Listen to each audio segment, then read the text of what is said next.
Hey fam, tonight we begin with one of the most curious professions of the medieval world, the alchemist. The image probably seems quite romantic. Ancient tomes, gleaming vials, shimmering gold. But the reality was a touch more chaotic and slightly smellier. So before you get comfortable, take a moment to like the video and subscribe, but only if you genuinely enjoy what I do here. And of course, let me know in the comments where you're tuning in from and what time it is for you. I love seeing who's joining us from around the world. Now dim the lights, maybe turn on a fan for that soft background hum, and let's ease into tonight's journey together. Your eyes crack open long before the sun even considers rising. Not because you are some master of discipline, no, but because something in your workshop has begun hissing in an extremely unfriendly manner.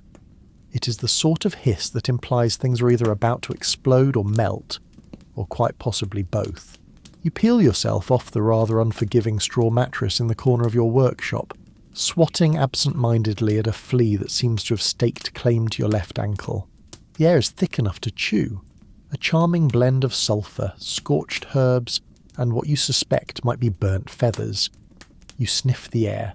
Yes, definitely feathers. The room is dim, lit only by the dull orange glow of your furnace, which, judging by its current level of enthusiasm, was not properly banked the night before. You shuffle to a seated position and take stock of your surroundings. In theory, this is a respectable alchemist workshop. In practice, it looks more like a dragon sneezed inside a pawn shop. Glass retorts, copper coils, and ceramic jars are stacked wherever there is space, which is to say, almost nowhere. Dried herbs dangle from the ceiling beams in various states of desiccation. Shelves bow under the weight of grimy tomes and curious bottles with handwritten labels. You would double-check the labels, except your apprentice recently took it upon himself to tidy the shelves, and now the jar marked powdered mercury suspiciously smells like dried thyme. You swing your legs to the floor, toes curling instinctively at the cold. The floorboards are uneven, slick in places from previous spills of... well, let's not think too hard about that. You glance toward the centre of the room where your pride and joy, a finely crafted iron furnace, continues to emit the sort of heat normally reserved for dragon's breath. The hissing sound, however, is coming from a squat glass vessel perched atop a rickety tripod. You squint at it. Inside, a thick greenish foam bubbles aggressively, attempting to climb up the neck of the retort. You consider intervening, but first, you really need to blink away the sleep and determine whether you are in fact awake, or dreaming of another failed experiment. With a weary groan, you rise and pad across the room, weaving between precariously balanced stacks of scrolls, an overturned helmet, and 3 rats currently engaged in what appears to be a heated argument over a crumb of cheese. You reach for the tongs hanging by the furnace, only to discover they are not where they should be. A brief hunt under the main work table reveals them lodged behind a crate of dubious mushrooms. Excellent. Tongs in hand, you prod the bubbling vessel with the sort of caution one usually reserves for venomous snakes. The foam subsides, slightly. You adjust the furnace's air intake, sending a fresh cloud of soot into your face. You cough politely and blink away tears. Another promising start. Having narrowly avoided a small disaster, you allow yourself a glance at the rest of the room. The windows are shuttered, though the edges glow faintly with the promise of approaching dawn. A draught sneaks through the ill-fitting frame, causing the herbs overhead to sway gently, as if in sarcastic applause. On the main table lies an open manuscript of alchemical symbols, half obscured by a puddle of something sticky. Nearby sits a small pyramid of broken glassware, casualties of recent experiments. A dusty scale leans precariously to one side. In one corner, a half-finished astrological chart flutters atop a pile of moth-eaten cloth. A rustling sound draws your attention to the rafters, where 2 plump rats are wrestling over what appears to be a strip of parchment. You sigh. If it was important, it would not have been left in such an accessible place. You make a mental note to retrieve it later, or possibly just write it off as an offering to the rodent overlords. Feeling slightly more awake, you shuffle to the small window, Unhook the latch and push the shutters open. Cool, damp air rushes in, blessedly cutting through the chemical fug. The town outside is still cloaked in shadow, rooftops glistening from a recent rain. The distant sound of church bells drifts through the air, signalling matins.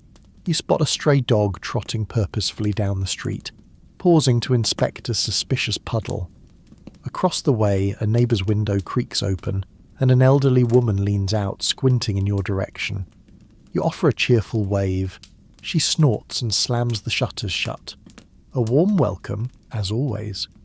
Your stomach chooses this moment to remind you that breakfast has not yet occurred. But before you can address that particular need, you must complete your morning ritual, the inspection of potentially dangerous items. You make a slow circuit of the room, tapping sealed jars to ensure their contents remain stable, tightening loose stoppers, and nudging one particularly ambitious flask back onto its proper perch. You peer into a clay pot of fermenting herbs, still bubbling. Good. Less good. A faint trail of smoke curling from a neglected crucible. You extinguish it with a damp cloth and a muttered oath. At last, the workshop appears stable enough to leave unattended, for 5 minutes at least. You glance at the battered hourglass on your work table. No idea when it was last flipped, but judging by the layer of dust atop it, time is entirely relative in this space. You rub your face, fingers coming away with a streak of soot. Another day begins. You have clients to impress, mysteries to unravel, gold to theoretically create, and an apprentice to wrangle. But first, food. And perhaps, if fortune is kind, a moment to sit down before the chaos truly begins. Breakfast in the life of a medieval alchemist is, well, let us say it is rarely an elegant affair. You begin your culinary journey by surveying what meagre supplies remain in the battered wooden cupboard, wedged between two sagging bookshelves.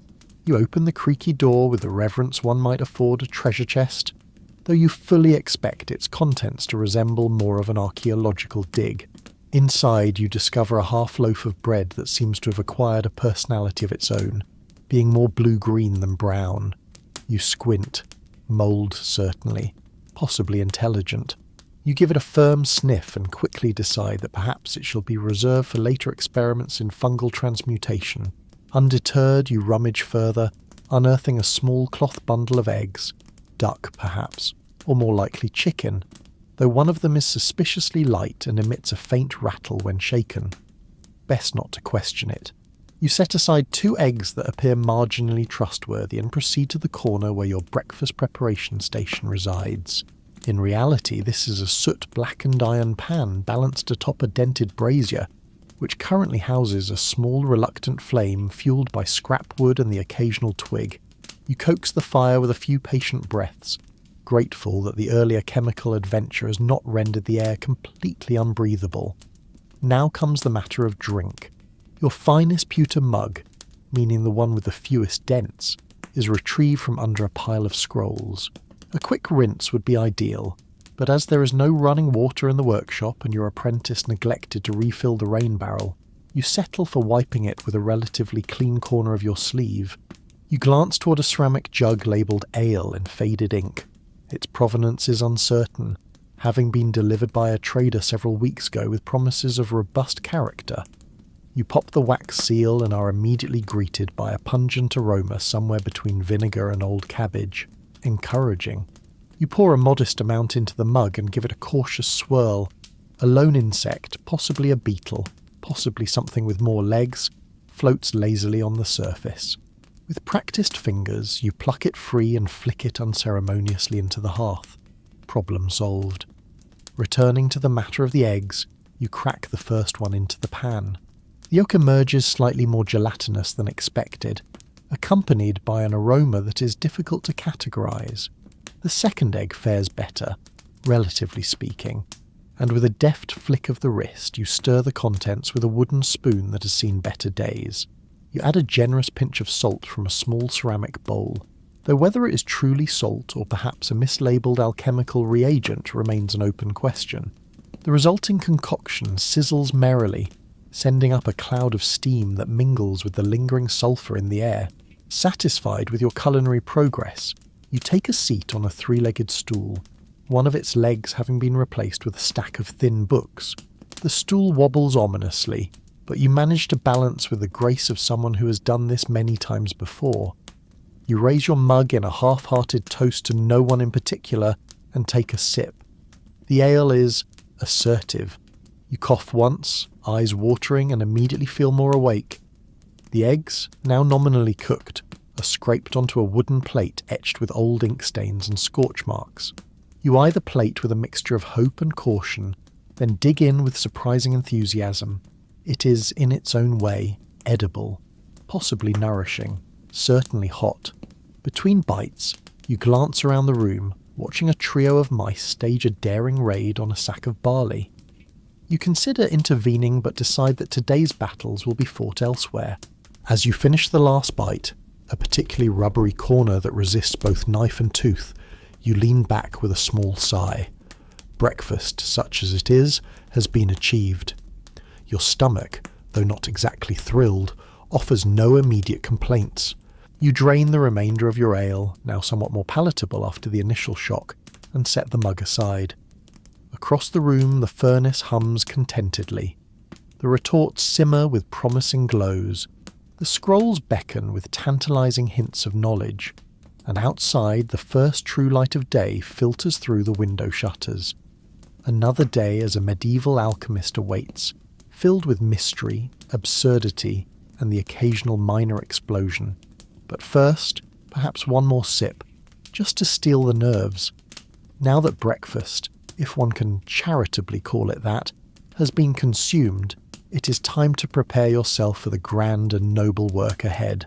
That is, if noble work can include such varied activities as dodging creditors, calming superstitious townsfolk, and attempting not to blow oneself through the roof. In any case, the first order of business is to get dressed. You glance down at your current state of attire, a linen shift stained with alchemical splatters, a single woolen sock of indeterminate colour, and a rather fetching patch of soot on your left forearm. Technically, you are already dressed in the sense that fabric is present on your person. But society, and paying customers, tend to prefer a bit more effort. You rise from your precarious three-legged stool, stretching with a series of satisfying cracks and pops that suggest your spine is auditioning for a role as an old creaky door. You shuffle over to what generously passes for a wardrobe, an open chest positioned beneath a sagging beam, its lid permanently propped by a stack of old journals. Inside lies a treasure trove of garments in varying states of wear and chemical distress. You dig through the pile, pulling out items and inspecting them with the critical eye of one who has been scorched by fashion, and quite literally scorched by certain volatile tinctures, on more than one occasion. First, the tunic, a respectable choice for any self-proclaimed scholar. You extract a long woolen garment dyed a once deep blue, now faded to a curious shade somewhere between storm cloud and pond scum. The sleeves are intact, though one cuff is suspiciously stiff from an unfortunate incident involving honey and powdered quicklime. You shake it out vigorously, dislodging a small cascade of dried leaves, a desiccated beetle, and what may have been part of last year's tax record. Slipping it on, you find it reasonably comfortable, provided you ignore the slight itchiness around the neckline. Next, the trousers. Your options here are somewhat limited, consisting of two pairs, one with a sizable patch over the seat, and another with a mysterious singe mark near the knee. You opt for the patched pair, reasoning that any explosions today will likely occur above waist level. You pull them on and fasten the ties, noting with resignation that the left leg is slightly shorter than the right. This lends you a subtle, swaying gait that townsfolk have occasionally mistaken for drunkenness. You have long since ceased correcting them. Now comes the matter of footwear. You retrieve your boots from beneath the work table, where they reside in the company of several particularly bold rats. The boots, once fine leather, have endured years of chemical splashes, misplaced hot coals, and at least one unfortunate incident involving quicksilver. They creak in protest as you tug them on, the right one requiring a fair bit of stomping and wiggling to achieve full insertion. They fit. Well, they fit enough. The pièce de résistance of your ensemble is, of course, the belt. No alchemist worth their salt ventures forth without an assortment of useful tools and talismans about their person. You lift the heavy leather strap from its hook, inspecting each of the pouches, vials, and dangling implements. A small knife, dulled from overuse, a pouch of dried juniper berries, a tiny phial of oil of vitriol, tightly stoppered, thank you very much, a coil of thin copper wire, a scrap of parchment bearing a hastily scrawled reminder, "Do not mix verdigris and vinegar again." Wise advice. You secure the belt around your waist with a satisfying snap, adjusting it so the most presentable items face forward. Feeling moderately more prepared, you turn to the mirror. This particular artifact is a warped piece of polished metal affixed to the wall at a slight angle, offering a reflection more suitable for carnival entertainment than personal grooming. Still, you squint at your visage, hair resembling an abandoned bird's nest, beard unevenly trimmed, a faint smudge of soot tracing your jawline. You attempt to smooth the hair with your fingers, which only succeeds in rearranging it into new and exciting angles. You shrug. It is, after all, the look of a learned man engaged in important and mysterious pursuits, or so you tell yourself. A quick inspection of your sleeves reveals a small tear near the elbow. You pinch it closed, considering whether to fetch a needle and thread. A glance at the clock, well, an hourglass with more aesthetic than practical value, suggests that time is marching on. The tear can wait. It merely adds character. Finally, you retrieve your outer cloak, a heavy woolen garment with an impressive collection of burn marks and faded sigils embroidered along the hem. You fling it over your shoulders with a dramatic flourish, only to remember halfway through that one clasp is broken. No matter. You tie the ends in a loose knot and strike a thoughtful pose, hands clasped behind your back, gaze slightly upward. Yes, this will do. Mysterious. Learned. Possibly dangerous. The ideal impression. Before you can admire your reflection further, a loud clatter from the far side of the workshop draws your attention. You turn just in time to see your apprentice, barefoot, hair wild and clutching a half-eaten apple, tumbling through the doorway. He freezes mid-step, eyes wide, clearly debating whether to pretend this entrance was intentional. You raise one eyebrow. He grins sheepishly and mutters something about early preparations. You sigh. The day has officially begun.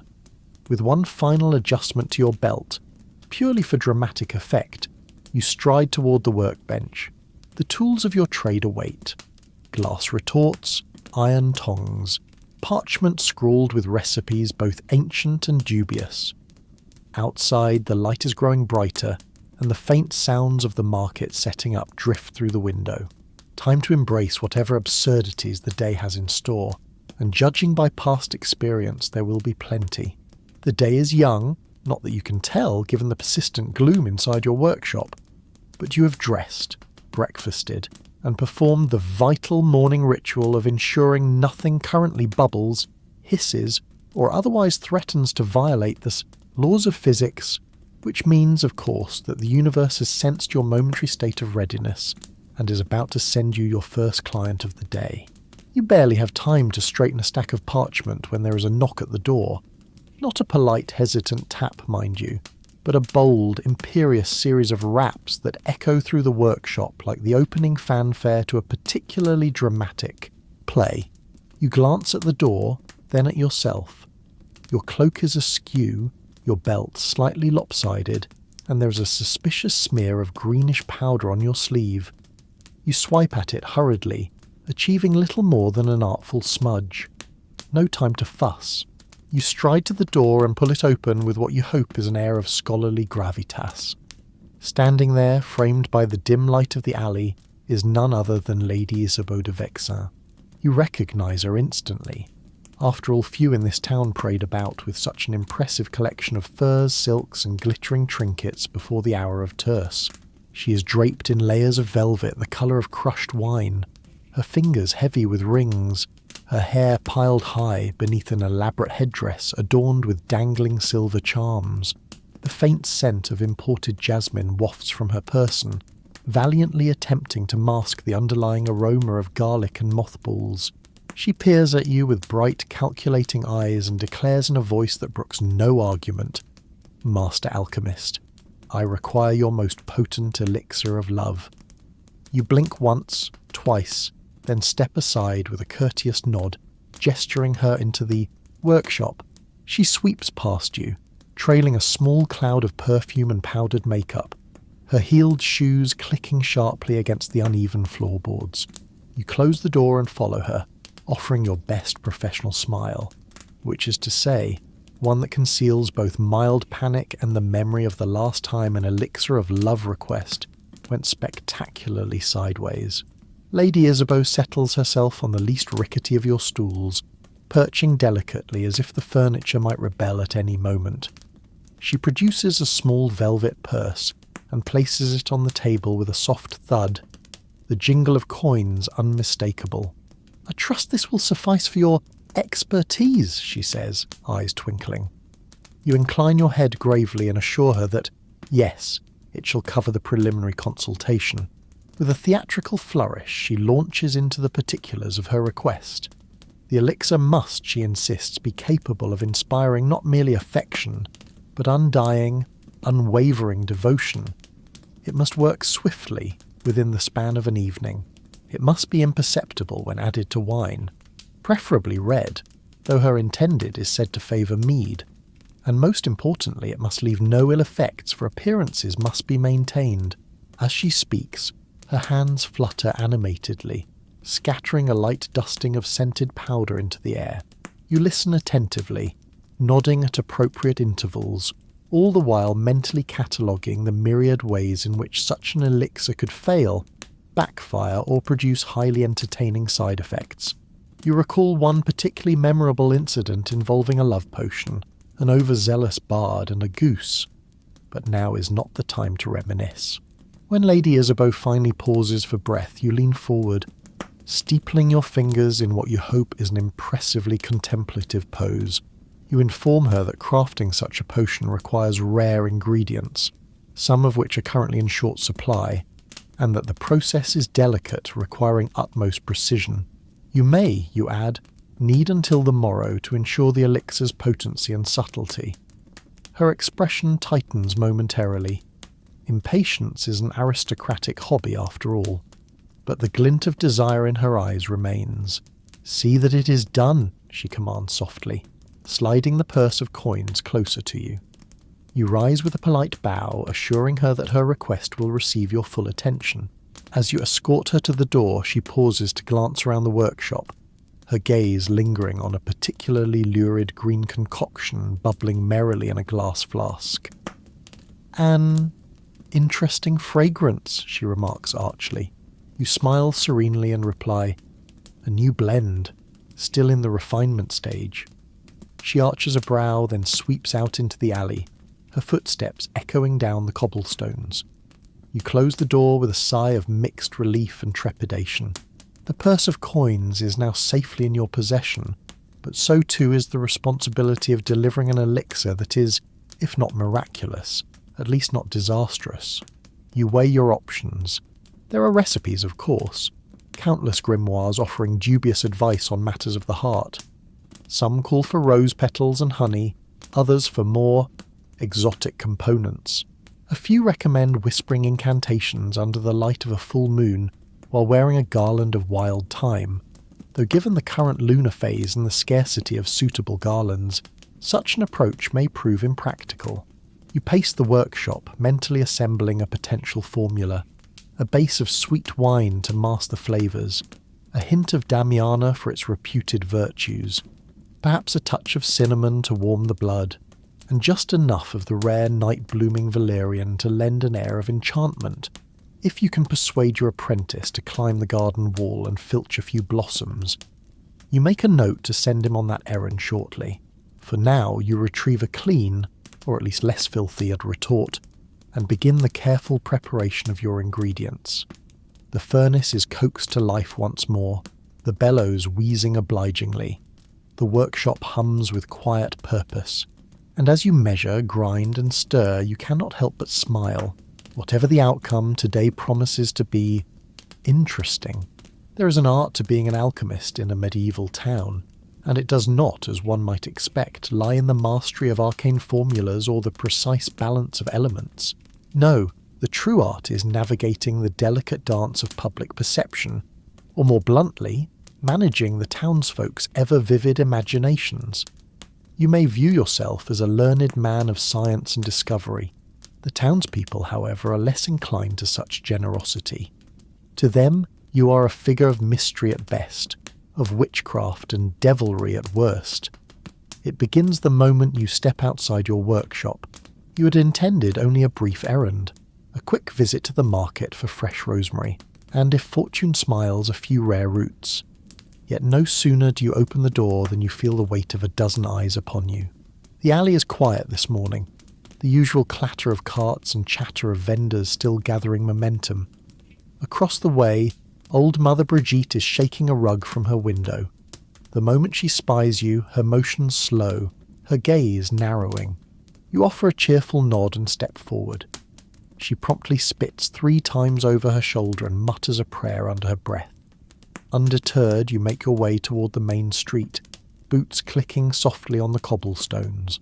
The scent of baking bread wafts from a nearby bakery, momentarily lifting your spirits. A pair of children dart past you, giggling, but as they round the corner, one glances back and sticks out his tongue, chanting a familiar rhyme. The alchemist with sooty hands brews potions in forbidden lands. You sigh. That particular verse has been circulating for months now. Undoubtedly the invention of some mischievous bard or an especially creative fishwife.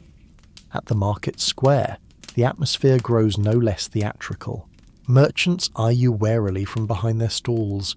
The herb seller, who once greeted you warmly, now busies herself with an elaborate display of lavender sachets, pointedly ignoring your presence. You clear your throat politely and inquire after her finest rosemary. She sniffs, avoids your gaze, and murmurs something about stock being reserved for respectable customers. You resist the urge to point out that last week she sold you a suspiciously wilted bunch of what turned out to be beet greens. Moving on, you attempt to engage the spice merchant, who greets you with a strained smile and an elaborate sign of the cross.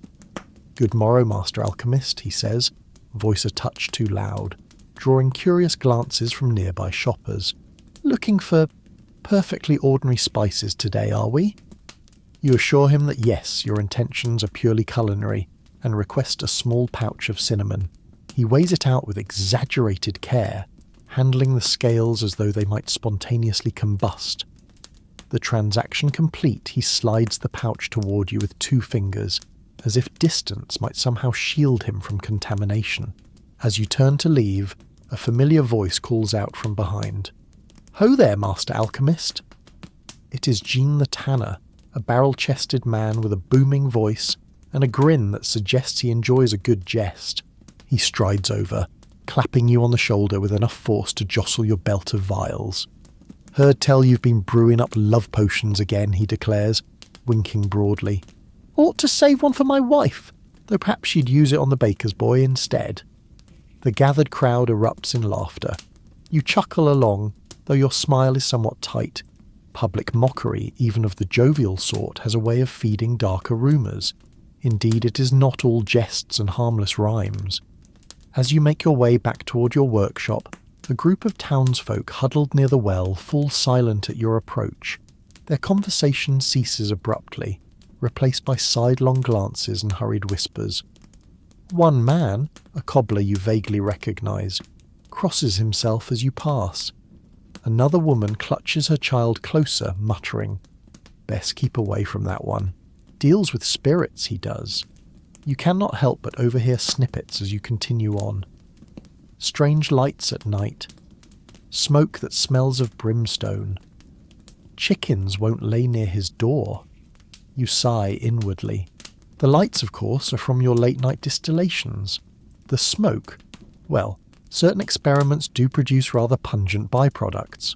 And as for the chickens, you suspect their absence has more to do with the neighbourhood cats than with any alchemical aura. Still, the atmosphere weighs upon you. It is a curious thing. You possess knowledge beyond the ken of most here, yet remain at their mercy in matters of reputation. A single accusation, a well-timed whisper, and the town guard might appear at your door, not for consultation, but for confiscation. You resolve, as you do each day, to tread carefully. Upon returning to your workshop, you pause at the door, glancing over your shoulder.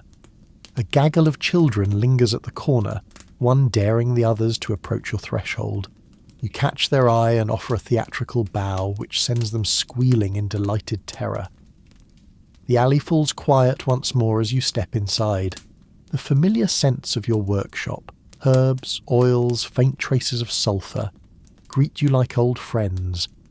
You lean against the door for a moment, letting out a breath you hadn't realised you were holding.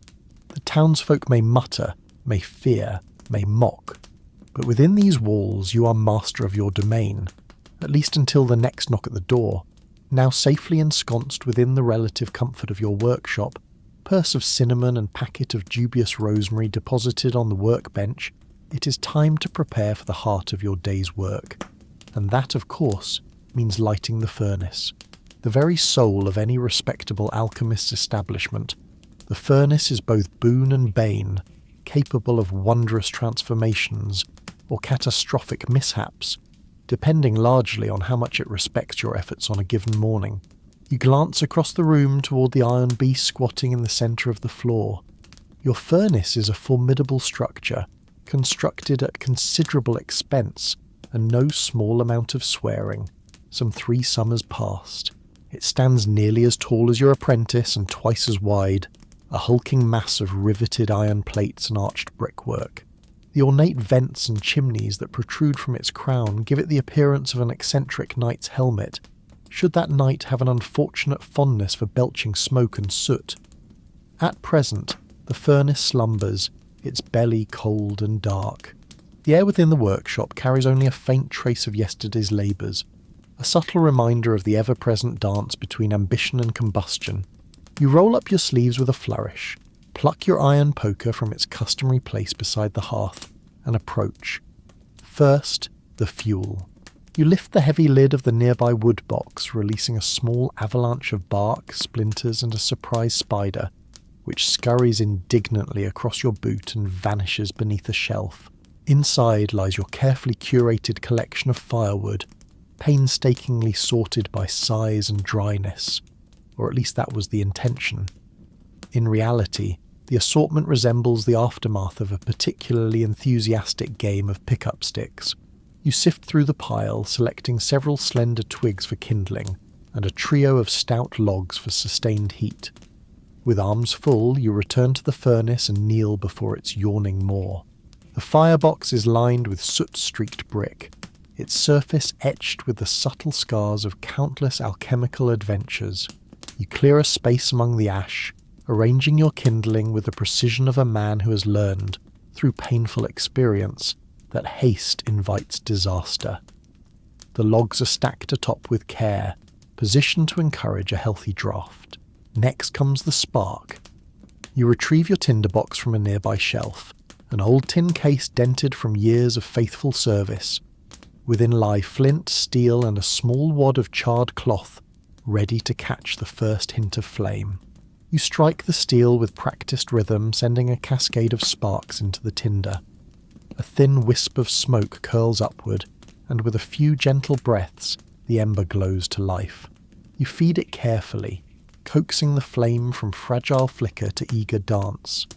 Soon the kindling catches, crackling merrily as the first hints of warmth seep into the air.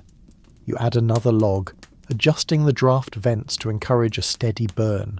The furnace hums in response, a low, resonant sound that stirs something both primal and professional within you. You sit back on your heels, watching the flames climb, their orange tongues licking at the iron above. Of course, the process is rarely so simple. Just as you begin to entertain thoughts of a smoothly functioning day, the familiar creak of the workshop door announces the arrival of your apprentice. He appears in the doorway, hair tousled, cheeks flushed, and clutching a bundle of twigs and dry grass. "Thought you might need these," he offers, somewhat breathlessly. You gesture toward the already blazing furnace with a bemused smile. Undeterred, he deposits the bundle beside the hearth and plops down on a nearby stool, watching the flames with wide-eyed fascination. "Remember," you say, adopting your most sagely tone, "the furnace is the heart of our art.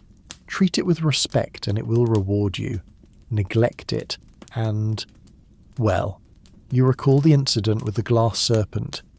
His eyes widen further and he nods solemnly. You suspect he tells that particular tale to his friends with great embellishment, satisfied that the apprentice will refrain from interfering, for the moment at least. You rise and begin the next phase of preparation. The furnace's heat must be carefully regulated. Too low, and your concoctions will stagnate.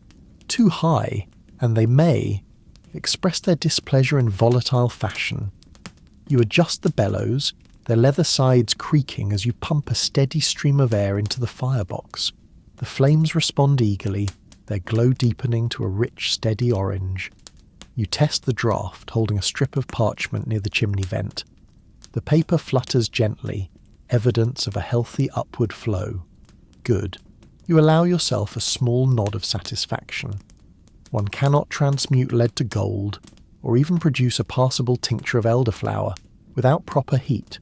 Yet even as the furnace settles into its familiar rhythm, the workshop itself begins to take on the peculiar atmosphere that accompanies serious work. The air grows warmer, scented with the faint tang of burning wood and the subtler notes of aged herbs and ancient dust. Light filters through the high windows, catching motes that dance lazily in the sunbeams. The tools of your trade glisten invitingly. Copper alembics, glass retorts, iron crucibles, and pewter strainers, all awaiting the day's endeavours. Your apprentice fidgets on his stool, clearly eager to assist. You gesture toward the pile of unwashed glassware and receive a resigned sigh in response. Ah, the eternal struggle between youthful enthusiasm and mundane chores. You leave him to his task and turn back to the furnace, adjusting the vents once more to achieve the perfect balance of heat and airflow. With the fire now well established, you can at last begin the true alchemical work. You select a sturdy crucible from the shelf, its surface blackened from long use, and set it upon the furnace's heated plate. The first ingredients of the day, a measured blend of copper shavings, crushed coral, and a hint of powdered cinnabar, await their transformation. You pause for a moment, savouring the sense of possibility that always accompanies this ritual. Here, within these walls, amid soot and flame, the mundane may become the marvellous, and should the townsfolk mutter of dark arts and deviltry, let them. You know the truth. It is not sorcery, but science, with perhaps a dash of theatrical flair. The furnace hums contentedly beneath your hands, its warmth a reassuring presence. You smile, roll up your sleeves once more, and reach for the stirring rod. The day's work has truly begun. The furnace hums steadily behind you, radiating that perfect enveloping warmth which speaks of a day full of delightful, and hopefully non-explosive, potential. The air in the workshop has taken on a subtle shimmer, the faint scent of burning oak mingling with traces of lavender, sage, and something altogether more mysterious, which you suspect may have originated from an unlabelled flask your apprentice. Knocked over last week. No matter. It is time for the next grand ritual of the alchemical day, preparing the ingredients. You roll your shoulders with a sense of ceremony, or perhaps merely to work out the stiffness from too many hours hunched over dusty tomes, and stride toward the shelves lining the eastern wall. Here lies your veritable treasure trove, an eclectic collection of jars, boxes, bundles and sacks, accumulated over years of careful acquisition, reckless experimentation, and the occasional barter with questionable travelling merchants. The shelves themselves are a patchwork affair. The topmost, out of reach without a rickety stool, houses delicate glass vials and jars of dried flowers, rose petals, marigold, elderflower, and a curious blue blossom whose name you can never quite recall. The middle shelves groan under the weight of earthenware pots filled with powdered minerals and crystalline salts. Some are neatly labelled in your own spidery script: alumen, sal ammoniac, verdigris, while others bear cryptic markings from previous owners, such as the particularly ominous jar labelled simply "for courage." You have yet to test that one. The lowest shelves are a chaotic sprawl of sacks and bundles, dried roots twisted into fantastical shapes, knotted cords of cinnamon bark, whole nutmegs rattling in a wooden box, and a particularly large jar of honey sealed with 3 layers of wax. Why 3, you wonder? You cannot recall, which is frankly a little concerning. You begin your selection with care. Today's tasks demand both precision and creativity. First, a small pouch of finely ground cinnabar, its scarlet hue shimmering faintly in the dim light. You unstopper the jar with the delicacy of a man handling a particularly irritable snake, and measure out a pinch with a slender silver spoon. The cinnabar joins a growing collection of powders on your central workbench, arrayed in shallow ceramic dishes for ease of use. Next comes the verdigris, a vibrant green powder you produce yourself by suspending copper plates over vinegar in a sealed vessel for several weeks. The result is both beautiful and temperamental, prone to clumping in humid weather. You tap the jar gently, coaxing a small heap onto the weighing scale, then add it to the collection with a satisfied nod. Roots and herbs come next. You consult a well-thumbed grimoire, its pages annotated with years of marginalia. Use fresh if possible. Too much causes nausea. Test again. Apprentice turned green. Armed with this dubious wisdom, you select a bundle of dried angelica root, snapping off several pieces with a satisfying crack. These are sliced finely with your favourite knife, the one with the bone handle and a blade perpetually tinged with a suspicious blue sheen. From a hanging rack near the window, you pluck a sprig of rosemary, fragrant and sharp. A cluster of juniper berries follows, rolled beneath your palm to release their oils. Into a mortar they go, accompanied by a measured dash of sea salt and a sliver of licorice root. You grind the mixture with steady, rhythmic strokes, the pestil's worn stone surface fitting perfectly in your hand. Of course, no preparation would be complete without a few surprises. You eye a small corked vial of opalescent liquid, a remnant from an ambitious and entirely undocumented experiment involving moonflower sap. The liquid glows faintly, shifting colours as you tilt the vial. A prudent man might leave it be. You, however, are an alchemist. You place it among the day's chosen ingredients with a grin. Your apprentice, having completed his assigned task of scrubbing glassware, or at least making a valiant attempt, sidles over, eyes wide with curiosity. "Master," he ventures, "shall I fetch the sulphur?" You consider. Sulphur has its uses certainly, but its pungent aroma tends to linger, and the workshop is already pleasantly balanced in scent. You shake your head with a chuckle. "Not today, my boy. Let us aim for subtlety." He nods solemnly, as if you have just imparted a great secret of the craft. With the bulk of your ingredients assembled, you begin the process of refining and combining. The pestle sings softly against the mortar as powders are ground to perfection. Liquids are decanted with the steady hand of one who has learned, through hard-earned experience, the folly of haste. A thin copper sieve filters out impurities, leaving behind a fine, shimmering dust. Throughout it all, the furnace continues its steady song, a deep, resonant hum that fills the workshop with comforting warmth. The retorts and alembics glisten invitingly, ready to receive your preparations. You move with practiced grace, each motion part of a familiar dance. Pour, stir, measure, grind. A pinch here, a drop there. The transformation of the mundane into the marvellous. At one point, a curious black cat, the unofficial guardian of your workshop, slinks in through the half-open window. It surveys your progress with a discerning gaze, then leaps gracefully onto a high shelf, curling up amidst a pile of faded scrolls. You take this as a favourable omen. The final task is the preparation of your solvents. You retrieve a jug of high-proof spirit, a potent distillation of grain and grape, and measure out a precise amount into a wide-necked flask. A touch of honey is added for viscosity, followed by a careful infusion of the prepared herbs and powders. The mixture swirls hypnotically, colours blooming and fading in intricate patterns. You pause, admiring the alchemical tableau before you. There is a peculiar joy in this stage of the process. The careful balance of art and science, the anticipation of discovery. Outside, the town may whisper and wonder, but here, within these walls, you shape the elements to your will. With a final satisfied nod, you arrange the prepared ingredients upon a lacquered tray and carry it to the furnace. The next phase of your work beckons, promising both challenge and reward. You roll your sleeves higher, flex your fingers, and smile. The dance has only just begun. You're just about to begin the delicate process of heating your first concoction of the day, a fine mixture of elderflower, verdigris, and that ever so slightly alarming opalescent liquid. When the workshop door creaks open with a long theatrical groan, the sound is immediately followed by the unmistakable thud of something soft hitting the floor and a muffled oof, delivered in youthful tones. You sigh, though with more fondness than exasperation. Right on time, your apprentice has arrived. There are many words one could use to describe your apprentice.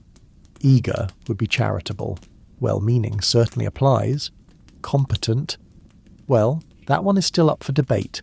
He stumbles fully into the room now, arms laden with what appears to be a jumble of firewood, 2 burlap sacks and, inexplicably, a loaf of bread with a sizable bite already taken out of it. His hair sticks out in every direction, resembling a particularly enthusiastic hedgehog, and his tunic bears several new stains since yesterday's efforts, the provenance of which you'd rather not contemplate. "Morning, master," he chirps brightly, kicking the door shut behind him with one booted foot. The boot is, of course, unlaced and on the wrong foot, giving him a slightly sideways gait as he crosses the room. He deposits the sacks with a cheerful thump on the nearest table, sending a small cloud of dust and one very surprised beetle into the air. "Good morning," you reply, voice calm, measured. You have found over time that responding with grave solemnity tends to anchor your apprentice's boundless enthusiasm, at least somewhat.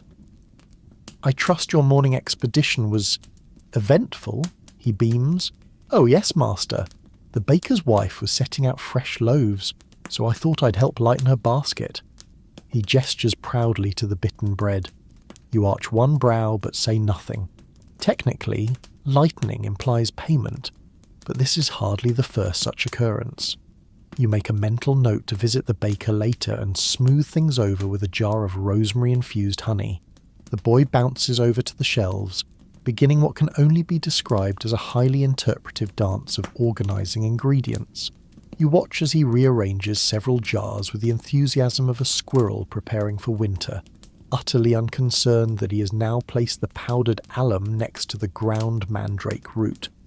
A combination best left to theoretical discussion. "Careful," you say gently.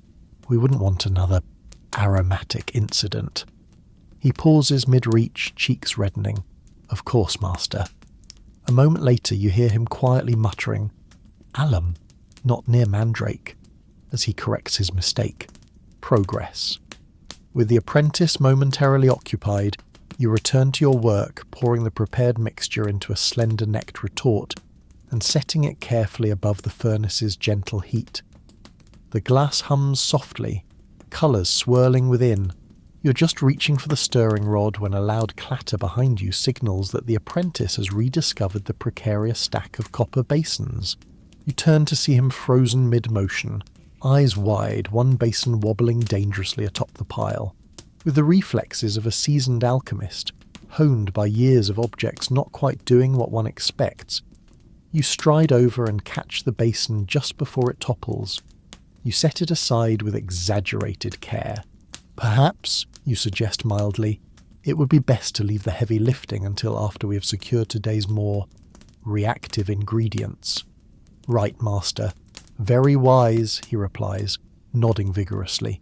You wonder, not for the first time, whether the boy consumes too much honeyed wine at the tavern, or perhaps simply too much honey. The next hour proceeds in its usual rhythm, you directing, the apprentice fetching and occasionally remembering which shelf holds which jar. He proves surprisingly adept at slicing dried roots, though his habit of nibbling on them as he works is somewhat less endearing. When questioned, he cheerfully informs you that licorice root is quite tasty, and that valerian isn't so bad once you get used to it. You make another mental note to revise your storage methods. Occasionally, his curiosity gets the better of him. At one point you catch him peering intently into a bubbling alembic, nose perilously close to the vapours. Best not inhale too deeply, you caution. That particular tincture is known to induce creative visions. He jerks back, eyes wide. Visions, he echoes. You nod gravely. Indeed. Last time I saw an entire troop of dancing frogs. He stares for a beat, then grins. Brilliant. Despite, or perhaps because of, his boundless enthusiasm, the apprentice is not without utility. He fetches fresh water from the rain barrel without spilling too much, grinds a batch of dried elderberries into a respectable powder, and even manages to clean several flasks to a near-transparent state. His greatest strength, however, lies in his endless questions. Master, why do we always stir counterclockwise? Master, what happens if you mix sage with iron filings? Master, is it true that drinking mercury makes you immortal? To each you offer a patient response, some grounded in fact, others in the time-honoured tradition of apprentices everywhere, designed to entertain while discouraging particularly reckless experimentation. At length, as midday approaches, the workshop hums with productive energy. The furnace glows steadily, glassware gleams upon the benches, and your prepared ingredients await their transformation. The apprentice, now somewhat smudged and slightly singed at the edges, flops onto a stool with a contented sigh. You allow yourself a moment of quiet satisfaction. Though prone to chaos, your apprentice brings a certain lively charm to the workshop, and occasionally a flash of genuine insight. Besides, as any seasoned alchemist knows, every master must pass on the craft, and if a few dancing frogs appear along the way, well, so much the better.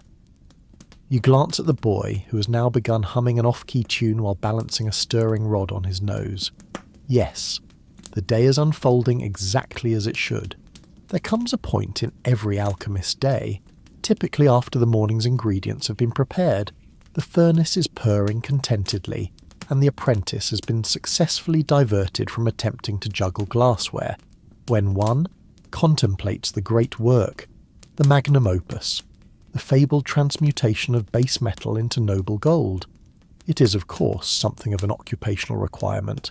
No matter how many tinctures you concoct, how many salves you perfect, how many clients you impress with your more marketable wares, sooner or later, the mind returns to that tantalizing alchemical ideal, taking a lump of dull, stubborn lead and transforming it into gleaming, incorruptible gold. Today feels like such a day. The workshop hums with promise. The ingredients are lined up neatly, more or less. The furnace glows with a steady, reassuring warmth. The apprentice, for once, is occupied in a corner, painstakingly copying symbols from one of your less temperamental grimoires, a task guaranteed to keep him absorbed for at least half an hour, given his interpretive spelling. You stand before your central workbench, hands resting lightly on its well-worn surface. Before you sits a modest lump of lead, dull grey, slightly misshapen, and possessing all the charm of a weathered cobblestone. You eye it thoughtfully. True, this is hardly your first attempt, nor your 10th, nor, if one were to be strictly accurate, your 100th. But hope springs eternal, and perhaps today the alchemical stars will align in your favour. The process begins with ritual. You reach for your favoured crucible, a sturdy vessel of blackened iron, its surface etched with years of careful use, and the occasional accidental inscription courtesy of spilled reagents. You nestle the lead within, then consult a battered scroll of alchemical instructions, its corners frayed, its ink faded but still legible. The margin bears a hopeful annotation in your own hand. Try again next week. Stars unfavourable today. You permit yourself a small smile. Well, the stars seem agreeable enough this morning. Close enough. Into the crucible go the foundational ingredients. A pinch of saltpetre, a dusting of sulphur, a few shavings of antimony, and, for good measure, a drop of aqua vitae. Each is measured with care, each added with a whispered phrase more for tradition's sake than any true expectation of arcane influence. The mixture hisses faintly as the liquids seep into the powders, the lead sitting stolidly amid its new companions. With practised hands you lift the crucible and set it upon the furnace's central plate. The heat rises steadily, caressing the iron, coaxing the lead to yield. You adjust the draught vents, fan the flames, and settle onto your stool to observe. The apprentice looks up briefly from his copying and calls out, "Master, is this the part where it turns into gold?" You smile indulgently. "If only it were so simple, my boy." You gesture toward the bubbling crucible. Alchemy is as much patience as it is knowledge. He nods solemnly and returns to his quill, tongue poking from the corner of his mouth in concentration. Minutes pass. The lead softens, darkening, its surface gleaming dully as it melts. The powders swirl within the molten mass, forming strange patterns, iridescent and fleeting. You lean forward, adjusting your lenses to better observe the process. Tiny bubbles rise and burst, releasing faint puffs of vapour that shimmer in the light. You murmur an incantation, one part tradition, one part reassurance, and tap the crucible's rim thrice with a silver rod. The workshop grows quiet save for the crackle of the furnace and the faint scratch of quill on parchment. Time stretches, measured not by clocks but by the rhythm of transformation. You watch, waiting for that elusive moment, the shift, the gleam, the first sign that the great work is within reach. The lead shimmers, your heart quickens. The surface ripples, flashes of gold, or something very like it, flicker within the molten depths. You hold your breath, leaning in. Could it be? A loud clang shatters the moment. You startle, nearly upsetting the crucible, and whirl to see the apprentice standing guiltily beside an overturned tray of copper tongs. "Sorry, master," he blurts, eyes wide.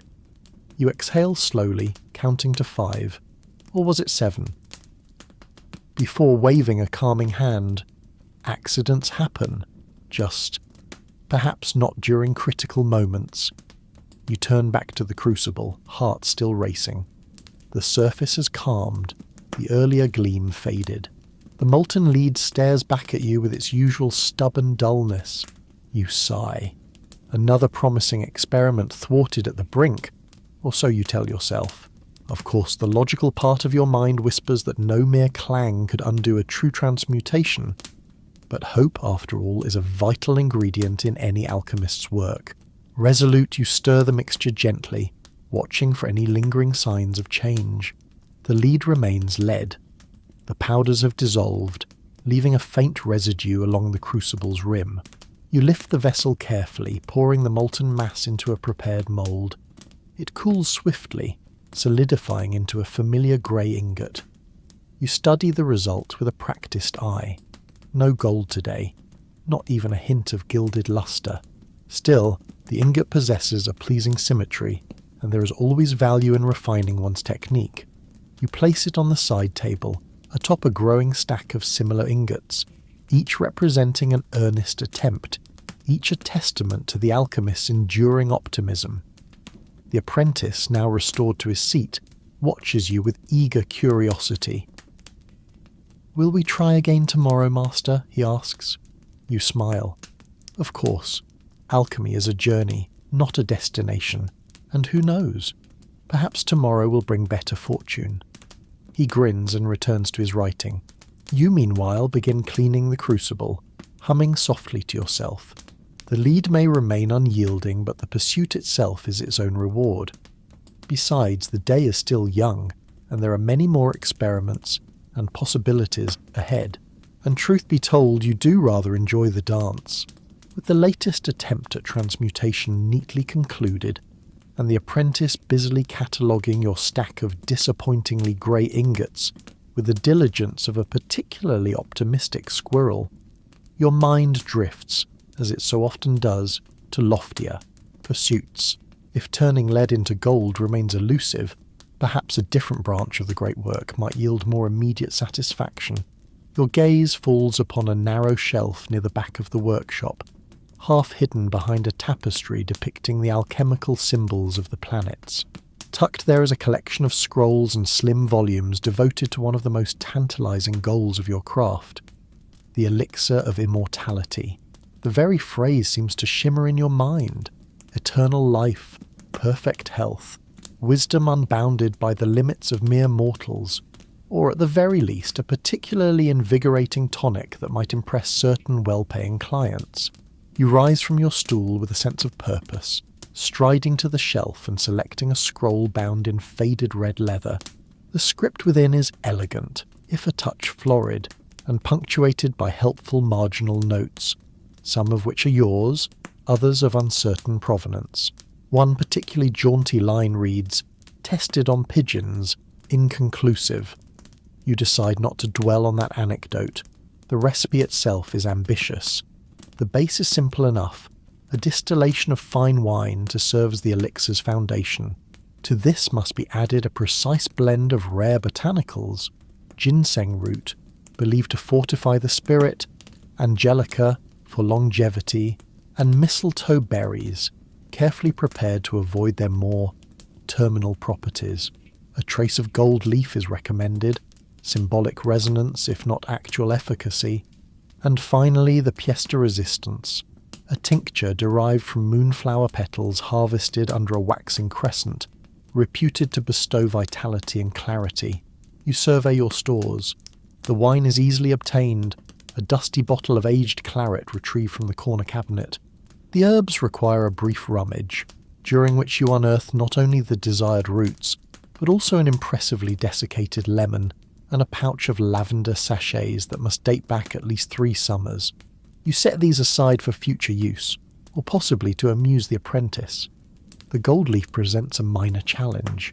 Your remaining sheets are somewhat crumpled, the result of an ill-fated experiment involving static electricity and an overly enthusiastic cat.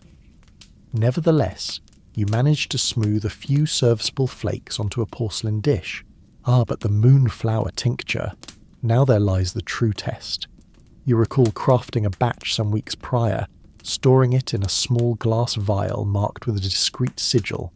After a brief hunt and a moment of levitating various jars to peer beneath them, you triumphantly retrieve the vial, its contents shimmering faintly in the dim light.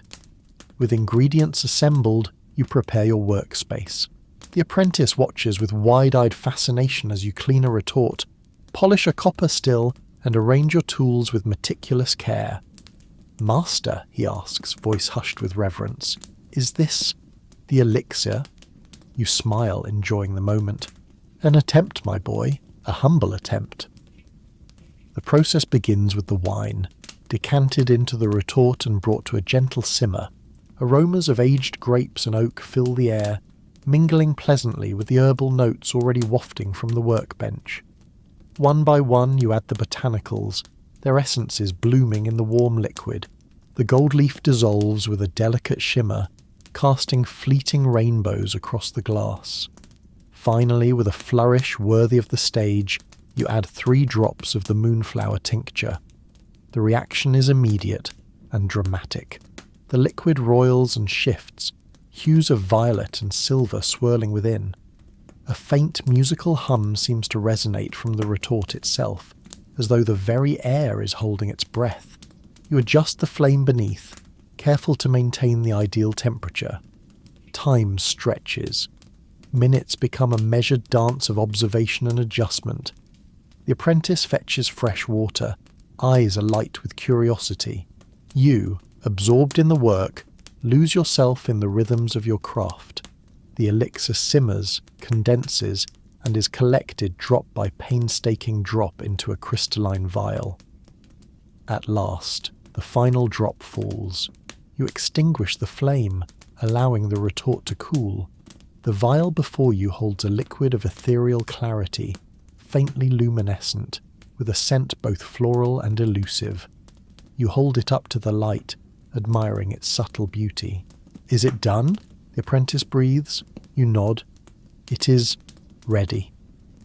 Of course, no elixir, especially one of such ambition, should be tested without due caution. You prepare a single drop upon a silver spoon, its surface gleaming. With a deep breath, you taste it. The flavour is complex, floral, earthy, with a lingering warmth that spreads through your chest. You pause, attuning to your senses. No dizziness, no peculiar visions, no alarming physical changes. A faint sense of clarity, perhaps. A certain lightness of being. You smile. If not immortality, then at least an excellent restorative. You glance at the apprentice who watches expectantly. "One drop only," you caution, handing him the spoon. He nods solemnly and samples the elixir. His eyes widen. It's really good," he exclaims, bouncing in place. "I feel taller," you chuckle. Perhaps not taller, but certainly well prepared for the day. You carefully seal the remaining elixir in its vial, marking it with the appropriate sigils and storing it in the cabinet of notable successes. Whether it grants immortality remains to be seen, but as with all great works, the journey itself is its own reward. The furnace hums softly, the workshop glows with purpose, and you, alchemist and eternal seeker, turn once more to your work, ever ready for the next great experiment. There are moments in every well-paced alchemical day when one must step back from the bubbling retorts, the humming furnace, and the apprentice's increasingly curious questions, and retreat to a quieter corner of the craft, a place where wisdom, both ancient and questionably sourced, resides. In your case, this place is your library. Now, you say library with the generous flourish of an alchemist who enjoys a good title. In truth, it is a small alcove carved from the rear of your workshop, nestled beneath a crooked wooden arch that has seen better days, likely sometime in the reign of a long-forgotten monarch. But within this humble space lies a collection of scrolls, codices, grimoires, and bound manuscripts that would make any scholarly visitor blink in surprise. Some with admiration, others with concern. You cross the workshop, ducking beneath a rack of drying lavender and sidestepping a particularly ambitious coil of copper tubing, and enter your sanctum of texts. The scent here is distinct. Parchment and vellum mingled with the faint musk of dried herbs and a whisper of candle wax. The shelves, such as they are, lean slightly inward, giving the impression that the library is engaged in an eternal huddle of scholarly gossip. The collection itself is delightfully eclectic. The top shelves house the grand tomes, heavy iron-class volumes inscribed with flowing Latin and occasionally more cryptic scripts. Titles such as De Alchimia Naturalis, Liber Aureus, and the ever-popular Compendium of Curious Concoctions, Volume 3, peer down from their lofty perches. You suspect that at least one of these is more useful as a doorstop than as a reference, but tradition demands their presence. Lower shelves hold scrolls rolled and tied with ribbons of various hues. The colour system, originally devised to denote subject matter, has long since devolved into an aesthetic choice. A bright green ribbon might signify treatises on transmutation, or, equally likely, a collection of herbal recipes for soothing foot balm.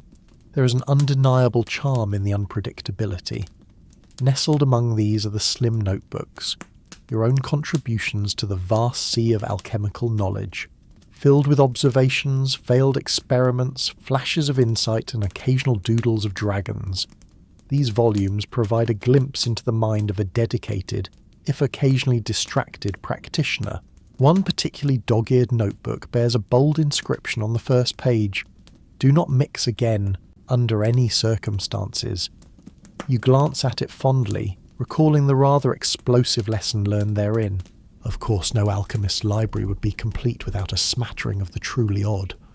A thin folio bound in what you suspect might be bat leather. A scroll written in a hand so tiny it requires a magnifying lens to decipher. and even then remains largely incomprehensible. A pamphlet on the purported merits of powdered unicorn horn, heavily annotated with skeptical commentary in the margins. You select a promising volume, Mysteries of the Quintessence, and carry it to the reading table. The table itself is a sturdy slab of oak, its surface etched with arcane symbols, spilled ink, and the occasional scorch mark. You light a fresh candle, its flame flickering cheerfully, and settle onto your favourite chair, a high-backed creation whose padding has long since given way to a rather firm seat. The apprentice, ever curious, pokes his head around the archway. "Master, what are you reading today?" he asks, eyes wide with interest. You gesture to the tome, exploring the nature of quintessence, the fifth element that binds the world. You pause, considering, or so the author claims. He nods solemnly, clearly impressed, and scurries off, presumably to add quintessence to his growing list of alchemical terms, right alongside menstruum, philosopher's stone, and don't touch that. Turning your attention to the text, you begin to read. The author, a certain Hieronymus of Bruges, writes with a florid hand and an evident fondness for metaphor. Phrases such as the dance of celestial fires and the hidden breath of metals abound. You make a mental note to distill the prose into something more actionable, perhaps once you've finished your next cup of spiced wine. Between the grandiose passages, however, you do find nuggets of genuine insight, a new method for clarifying tinctures, an intriguing theory on the alignment of planetary influences during distillation, and tucked in the margins a recipe for a restorative syrup said to invigorate body and spirit beyond mortal bounds.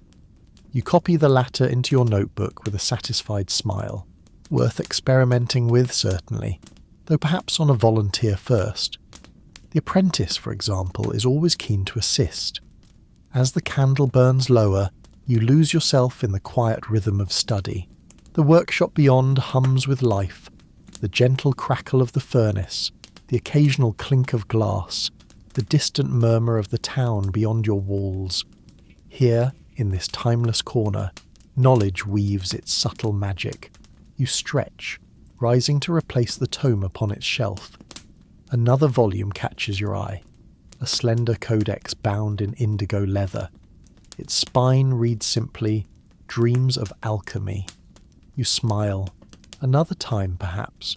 The day's experiments await, and though the elixir of immortality may remain a distant dream, the pursuit of wisdom and the occasional delightful discovery is more than reward enough. You extinguish the candle, gather your notes, and step back into the warm embrace of your workshop, ready to greet the next chapter of the day. No matter how skilled or scholarly an alchemist you may be, no matter how many rare tinctures you craft or obscure volumes you peruse, there is one certainty in your professional life. At some point, inevitably, you must deal with the local healer. You have just returned from your library, notes in hand, when a firm knock rattles the workshop door, 3 sharp raps, brisk and unapologetic. You glance at the clock, a decorative hourglass whose accuracy is somewhat questionable, and sigh. You already know who it is. No one else in town knocks with quite that level of purposeful indignation. You smooth your sleeves, straighten your belt of assorted vials, and open the door with a carefully practiced expression of neutral cordiality. There she stands, Mistress Heloise, the town's most formidable herbalist and healer, a woman of indeterminate age, anywhere between 50 and 150 by most accounts, clad in a voluminous brown cloak festooned with pouches of dried herbs, sprigs of rue, and enough garlic to ward off an entire legion of vampires. Her sharp eyes miss nothing. Her nose seems perpetually in the air as if detecting the faintest hint of mischief, and her mouth is perpetually pursed in a way that suggests she's perpetually unimpressed.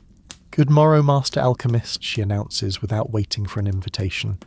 She marches past you into the workshop, the scent of garlic and sage filling the room in her wake. You close the door with a resigned sigh and follow. Mistress Heloise does not so much examine your workspace as subject it to a withering scrutiny. Her gaze sweeps over the bubbling retorts, the carefully arranged herbs, the apprentice, who hastily pretends to be occupied with cleaning a flask, and finally rests on you with the weight of a particularly judgmental owl. "Well," she says at last, "it appears you've not blown yourself up yet this week." You incline your head with grave politeness. "I do strive to maintain a safe working environment, mistress." She sniffs, clearly unconvinced. With a rustle of her cloak, she produces a battered basket and deposits it on your workbench with a thud. Within lie several bundles of dried herbs, a large earthen jar, and, ominously, one of your better copper cauldrons. "I've come for my cauldron," she declares, "and to ensure you've not been meddling with forces best left alone." You resist the urge to point out that it was she who lent you the cauldron in the first place, under somewhat ambiguous terms. Instead, you bow slightly. "Of course. Let me fetch it." You retrieve the cauldron from its temporary resting place near the furnace, where it has been serving admirably in the preparation of a rather fragrant batch of elderflower cordial. You wipe it down with a clean cloth, ensuring it is returned in a condition that could not possibly invite further scolding. Mistress Heloise inspects it with the air of a master jeweller appraising a gemstone. After a long moment, she gives a curt nod. "Acceptable." You exhale softly in relief. One hurdle cleared, but Mistress Heloise is far from finished. She draws herself up, hands on hips. "And what of this nonsense I hear about you crafting an elixir of immortality?" "Ah, news travels fast in this town, especially when one's apprentice has a tendency to chatter enthusiastically to the market vendors. You adopt your most reasonable tone. Merely an academic exercise, mistress, a study in theoretical alchemy." Another sniff. "Theory leads to practice, and practice leads to folly." She peers at you sharply. "Mark my words, Master Alchemist. Meddling with life and death is the work of fools and charlatans. You would do better to stick with proper remedies." You smile serenely. "Your wisdom is always appreciated, mistress." She harumphs again, but beneath the bluster, you detect a flicker of curiosity. For all her scorn, even Mistress Heloise is not immune to the allure of alchemical mysteries. You consider offering her a sample of your recent cordial, but prudence wins out. One must not tempt fate. Instead, you deftly steer the conversation toward more neutral ground. "Might I interest you in a fresh supply of distilled rosemary essence? Excellent for easing rheumatism." She eyes you for a moment, then nods. 2 vials. "And none of that watered-down nonsense you pawn off on the apothecary." You assure her of the purity of your product, with complete honesty, of course, and prepare the requested vials. Business conducted, Mistress Heloise gathers her basket, now considerably heavier, and moves toward the door. As she reaches it, she pauses. "See that you remember your place, Master Alchemist," she says, though her tone is less sharp than before. "This town has no need of immortals, but it does have need of healers who know when to mind their craft." You incline your head once more. "Your counsel is well taken, mistress." With a final swish of her cloak, she departs, leaving behind an air of herbal pungency and a faint sense of having survived a particularly vigorous oral examination. The apprentice peeks out from behind a stack of books. "Is she gone?" he whispers. "For now," you reply with a wry smile, "though I suspect we shall see her again soon." You return to your workbench, spirits undiminished. The day's experiments await, and if dealing with Mistress Heloise is the price of your craft, so be it. Besides, you rather enjoy the challenge, and the game. The day has been proceeding in a manner you might almost describe as smooth, or at least as smooth as any day can be when it involves bubbling retorts, precariously stacked glassware, and the occasional spirited debate with the apprentice over the proper way to pronounce aqua fortis. You have successfully navigated the stern visit of Mistress Heloise, brewed a restorative tincture of quite promising clarity, and even managed to coax your apprentice into alphabetizing the dried herbs, though you suspect that in his version of the alphabet valerian now comes immediately after wormwood. You're just beginning to consider the pleasant notion of a mid-afternoon cup of spiced wine when fate, as it so often does, intervenes. A knock sounds at the door, not the brisk rapping of a healer, nor the hesitant tap of a curious villager, but a ponderous, deliberate thud, thud, thud that practically oozes entitlement. You exchange a glance with your apprentice, who promptly finds urgent business behind a stack of scrolls. With a resigned sigh, you rise and open the door. Standing before you is none other than Lord Armand de Saint-Cyr, minor nobleman, major patron of the local taverns, and frequent dabbler in alchemical commissions. He's clad in an opulent doublet of crimson velvet, trimmed with fur and embroidered with enough gold thread to finance a small army of tailors. His boots gleam, his beard is sculpted into an impressively sharp point, and at his side stands a hulking guard clad in chainmail and an expression of perpetual boredom. "Master Alchemist," Lord Armand booms, sweeping into the workshop without so much as a by your leave. "I trust you have prepared my potion of courage." You bow with practised grace, closing the door behind him. "My lord, welcome. You honour my humble establishment." Lord Armand surveys the workshop with an expression that suggests he is valiantly attempting to ignore the more chaotic corners. His gaze lingers on a bubbling flask that emits faintly purple vapours, and his nose wrinkles ever so slightly.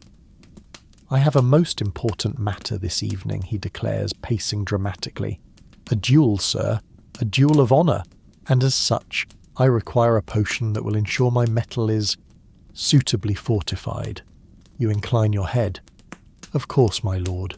As per your request. A draught to inspire boldness and quell doubt."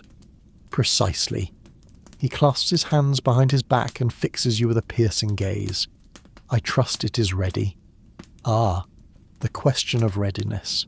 You had indeed begun preparing a batch of such a potion, a blend of damiana, ginger, ginseng, and a discreet measure of spirits, but the process is still in its refinement stage.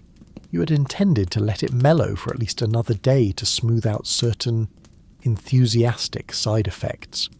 But with Lord Armand looming and his guard eyeing your more fragile glassware with thinly veiled menace, diplomacy is clearly called for. "Nearly complete, my lord," you reply smoothly. "A matter of final adjustments to ensure maximum efficacy." Armand strokes his beard thoughtfully. It must be ready by sunset. The duel commences at the 6th bell. You bow again. "Naturally, my lord. You shall have it well before then." Satisfied, Lord Armand allows himself a self-satisfied smile and turns his attention to the apprentice, who is attempting to become invisible behind a tall stack of books. "Ah, and this must be your assistant. A fine lad. Diligent, no doubt." The apprentice emits a strangled sound that might be agreement. You swiftly intercede. "He is most dedicated, my lord. Now, if you would permit me to complete the final stages of preparation." Of course, Armand waves a hand magnanimously. "I shall return at the 5th bell. See that all is in readiness." With a final flourish of his cloak, he strides toward the door, his guard trailing dutifully behind. You escort them out with polite assurances, close the door, and exhale a slow breath. The apprentice emerges from behind the books, eyes wide. "Master, that potion, is it really going to work?" You smile wryly. "It will certainly do. Something. Whether it inspires courage or an irresistible urge to recite poetry remains to be seen." You roll up your sleeves and return to the workbench. There is much to be done, and time is short. The mixture must be adjusted. Less ginseng, perhaps a touch more honey to mask the bite, and a sprig of mint for aesthetic appeal.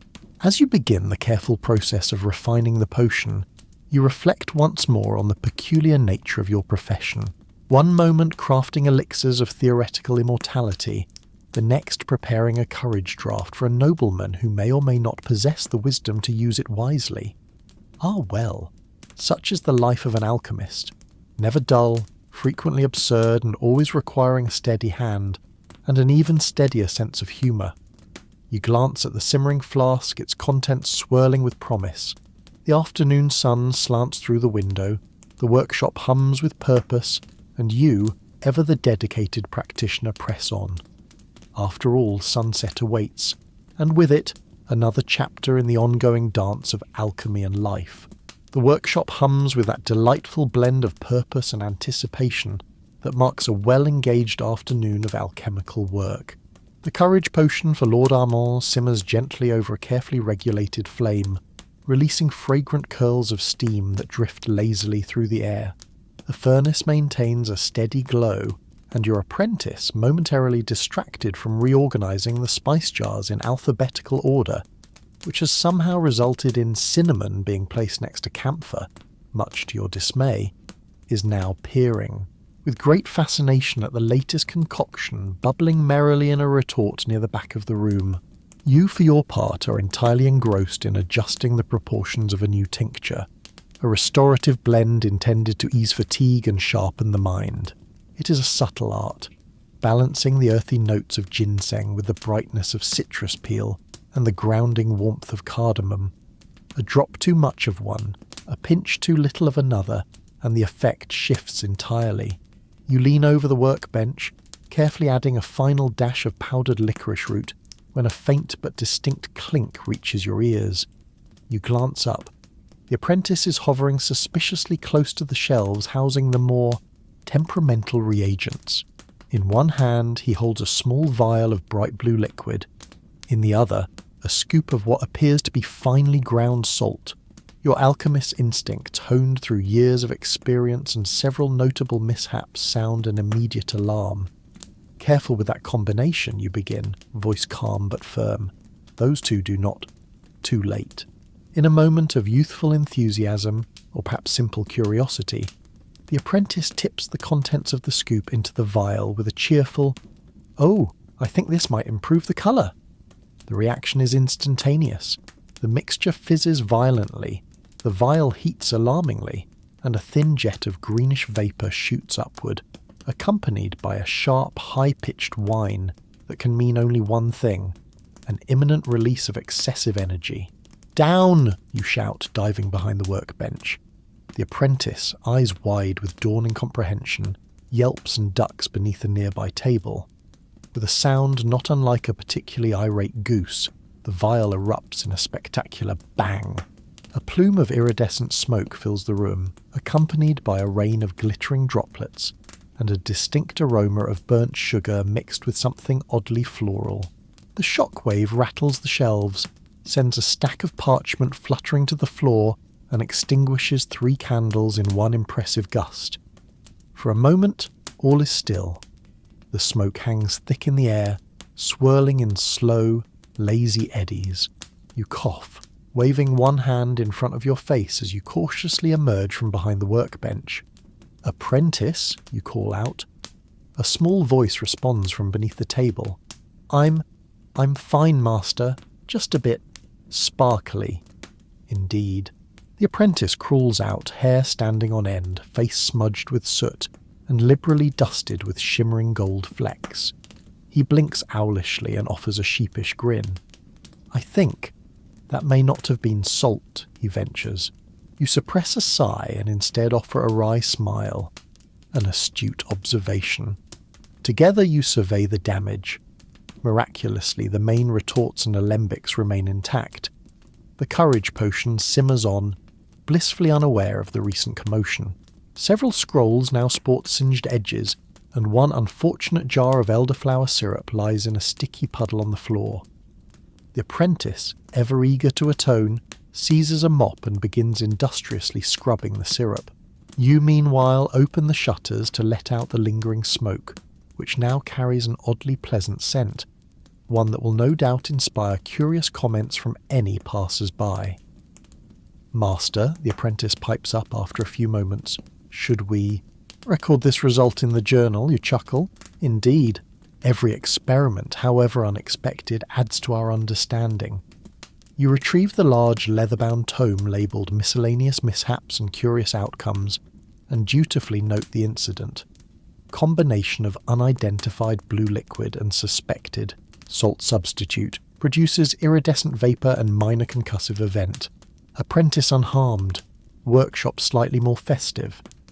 By the time the smoke has cleared and the last of the syrup has been mopped, the workshop is once again restored to a semblance of order. The apprentice, now less sparkly but no less enthusiastic, returns to his tasks with newfound caution. You glance at the courage potion, its surface calm and inviting.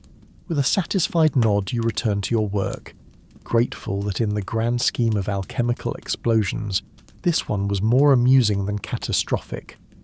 Another lesson learned, another tale for the journal, and as always the day continues, rich with possibility and perhaps just a hint of lingering glitter. For an alchemist of your standing, scholarly, meticulous, and occasionally just a touch experimental, reputation is a curious and capricious creature.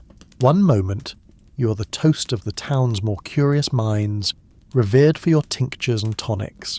The next, thanks to a perfectly minor explosion accompanied by an unfortunately festive plume of glitter, your name is once again circulating in the less flattering corners of the market square. It begins, as these things often do, with a well-meaning comment from your apprentice. "Master," he remarks innocently as he shelves a newly cleaned beaker, "did you know that old Widow Perrine told the baker you'd summoned a spirit of gold dust this morning?" You pause mid-stir, spoon hovering over a simmering infusion. "A spirit of gold dust?" He nods earnestly. "Yes. She said it floated right out of the window and chased her cat." You close your eyes briefly. "I see." And so it begins. Again, you set aside your current concoction and begin mentally composing a plan. Reputations, once sullied by the colourful imagination of the townsfolk, are not easily mended. Still, as any good alchemist knows, with patience, the right ingredients, and a dash of theatrical flair, much can be accomplished. First, you must make an appearance. Visibility, after all, is key. You select your least singed cloak, a tasteful dark green trimmed in bronze, with only one or two questionable stains, and ensure your hair and beard are at least presentably tidy. The apprentice offers a helpful comment about the streak of soot on your cheek, which you promptly remove with a damp cloth. Armed with an assortment of small, pleasant-smelling sachets, rosemary, lavender and lemon balm, always a popular blend, you step out into the afternoon bustle of the town. The streets hum with activity, merchants hawking wares, children darting between stalls, and a steady stream of gossip weaving through the crowd like an invisible thread. As you make your way toward the market square, you catch snippets of conversation. And then the whole workshop burst into golden light. Heard he was trying to bottle a rainbow. Poor Widow Perrin's cat hasn't come down from the roof all day. You resist the urge to sigh. This is going to take finesse.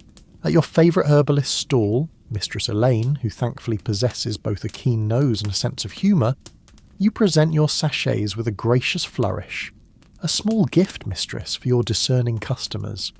She arches a brow but accepts them with a smile. "Mending fences, are we?" You offer a wry chuckle, merely ensuring the air is sweetened, both literally and figuratively. Word travels fast. Within moments, you're approached by two matrons seeking clarification on the nature of your so-called spirit. With practiced ease, you explain that the event was a harmless experimental reaction, quite common in advanced alchemical practice, and entirely non-sentient.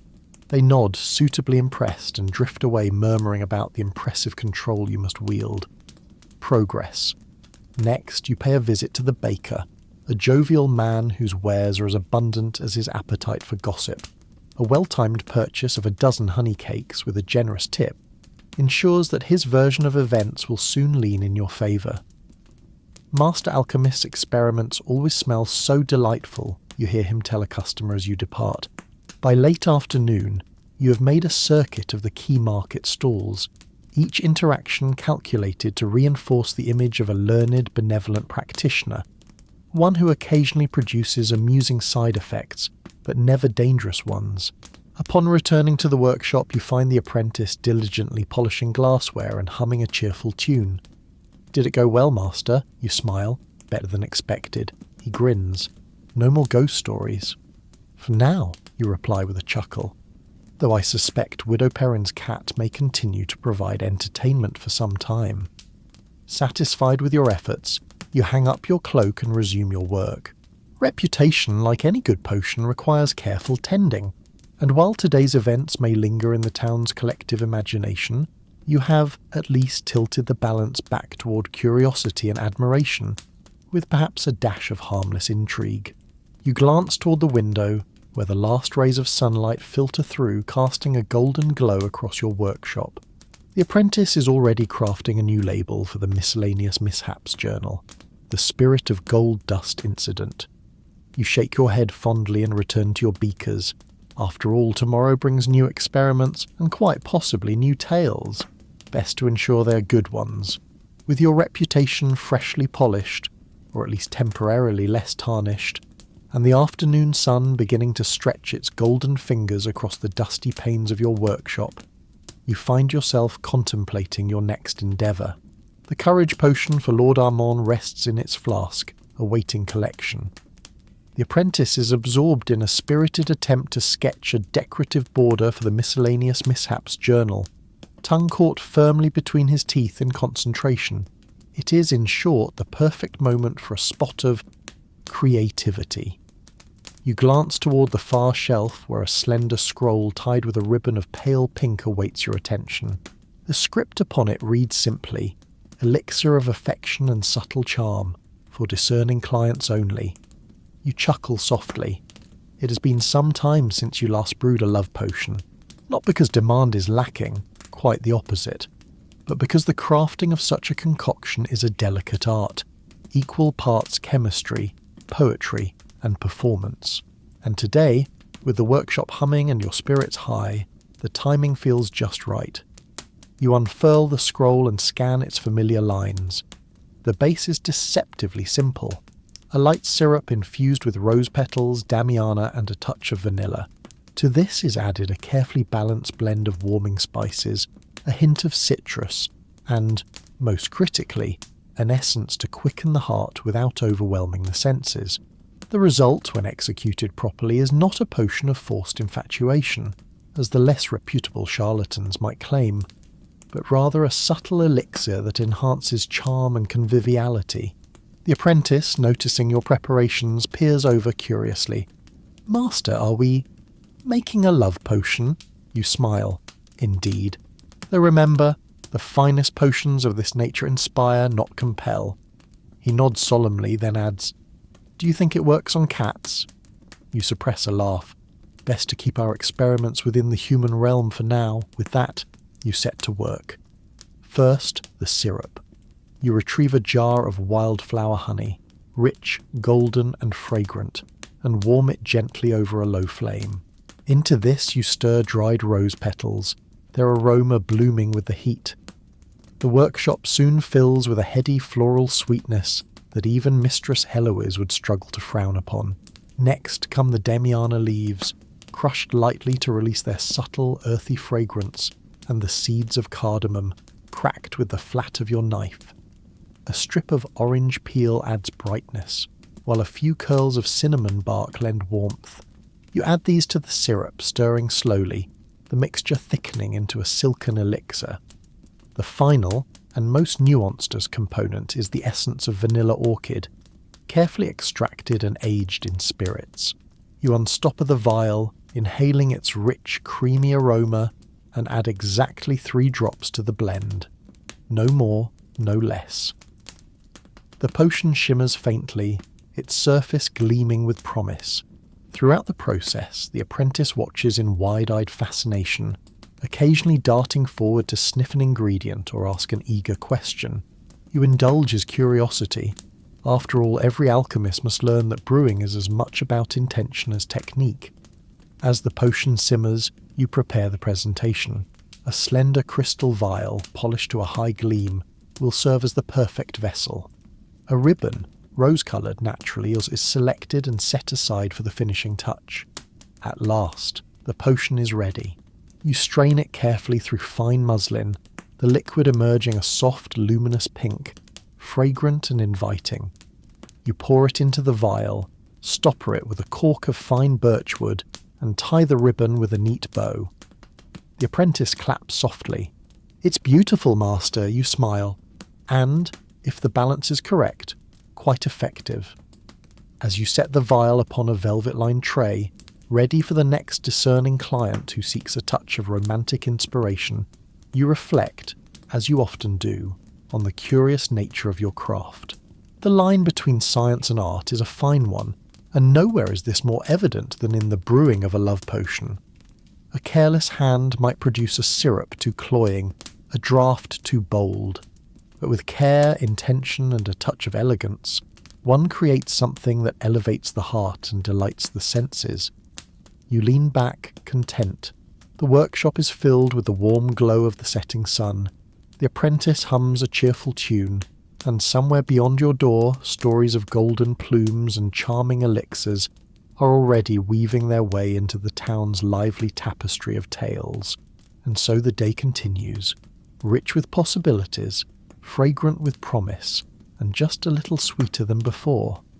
You might imagine that an alchemist's most volatile creations are those that simmer in crucibles or bubble in retorts. But no, the truly unstable element in any medieval town is gossip. One stray comment, one waft of rose-scented potion drifting into the street, and the next thing you know, your latest experiment has become the talk of every market stall, tavern bench, and spinning circle within a half-mile radius. It begins, as these things so often do, quite innocently. No sooner have you corked the freshly brewed love potion and set it in its place of honour upon the velvet tray than your door creaks open once more, and in bustles young Colette, the weaver's daughter. She's all bright eyes and flushed cheeks, chattering a mile a minute about needing something to make a certain someone notice her at the festival. You guide her gently toward the sachets and the milder tinctures. After all, subtlety is key in matters of the heart. Of course, in her eagerness, Colette departs not just with a vial of rosewater and a sachet of Damiana, but also with a tongue positively itching to share her adventure. By the time you and your apprentice sit down to a well-earned cup of spiced wine, the first tendrils of gossip are already curling through the town. It starts at the baker's, naturally.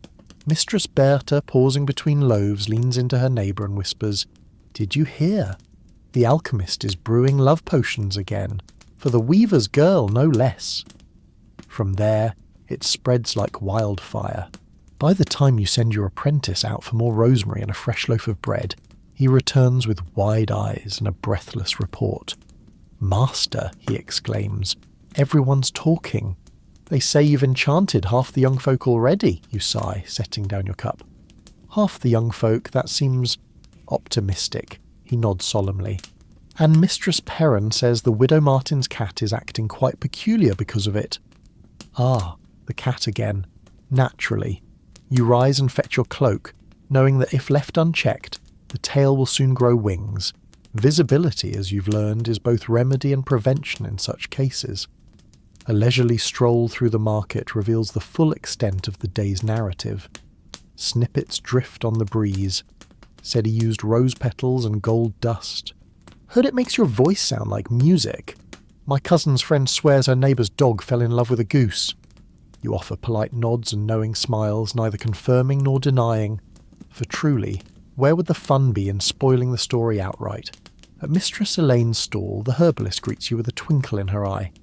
"A busy day for matters of the heart, I hear." You incline your head. The season does seem to inspire. From behind the cheese counter, old Master Guillaume winks broadly. "Might need a dose myself before the midsummer feast." The widow next door has quite the twinkle in her eye. You chuckle, making a mental note to perhaps prepare a batch of mood-lightening cordial. Harmless, of course, but sure to be popular. Even as you return to the workshop, the whispers continue to weave through the town. The apprentice, peeking through the shutters, grins. "Master, should we write this one in the journal?" You smile. "Most certainly." And so, beneath the latest entry in miscellaneous mishaps and curious outcomes, you pen a new line. The great love potion rumour, effects unknown, but morale notably improved. As evening draws near, the workshop glows warm and fragrant. Outside, the bells of the cathedral mark the hour. Within, you and your apprentice prepare for the next day, secure in the knowledge that, once again, the town's alchemist remains at the very heart of its most colourful tales. And truly, is that not half the joy of the craft? There comes a certain time in every well-balanced alchemist day.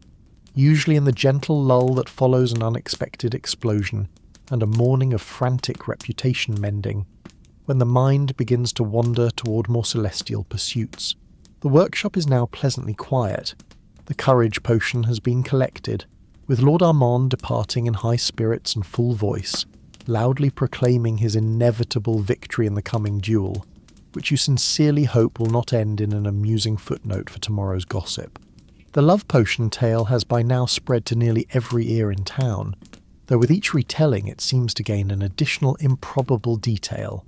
You overheard one particularly creative version that involved moonlight, singing doves, and a diamond-studded goblet.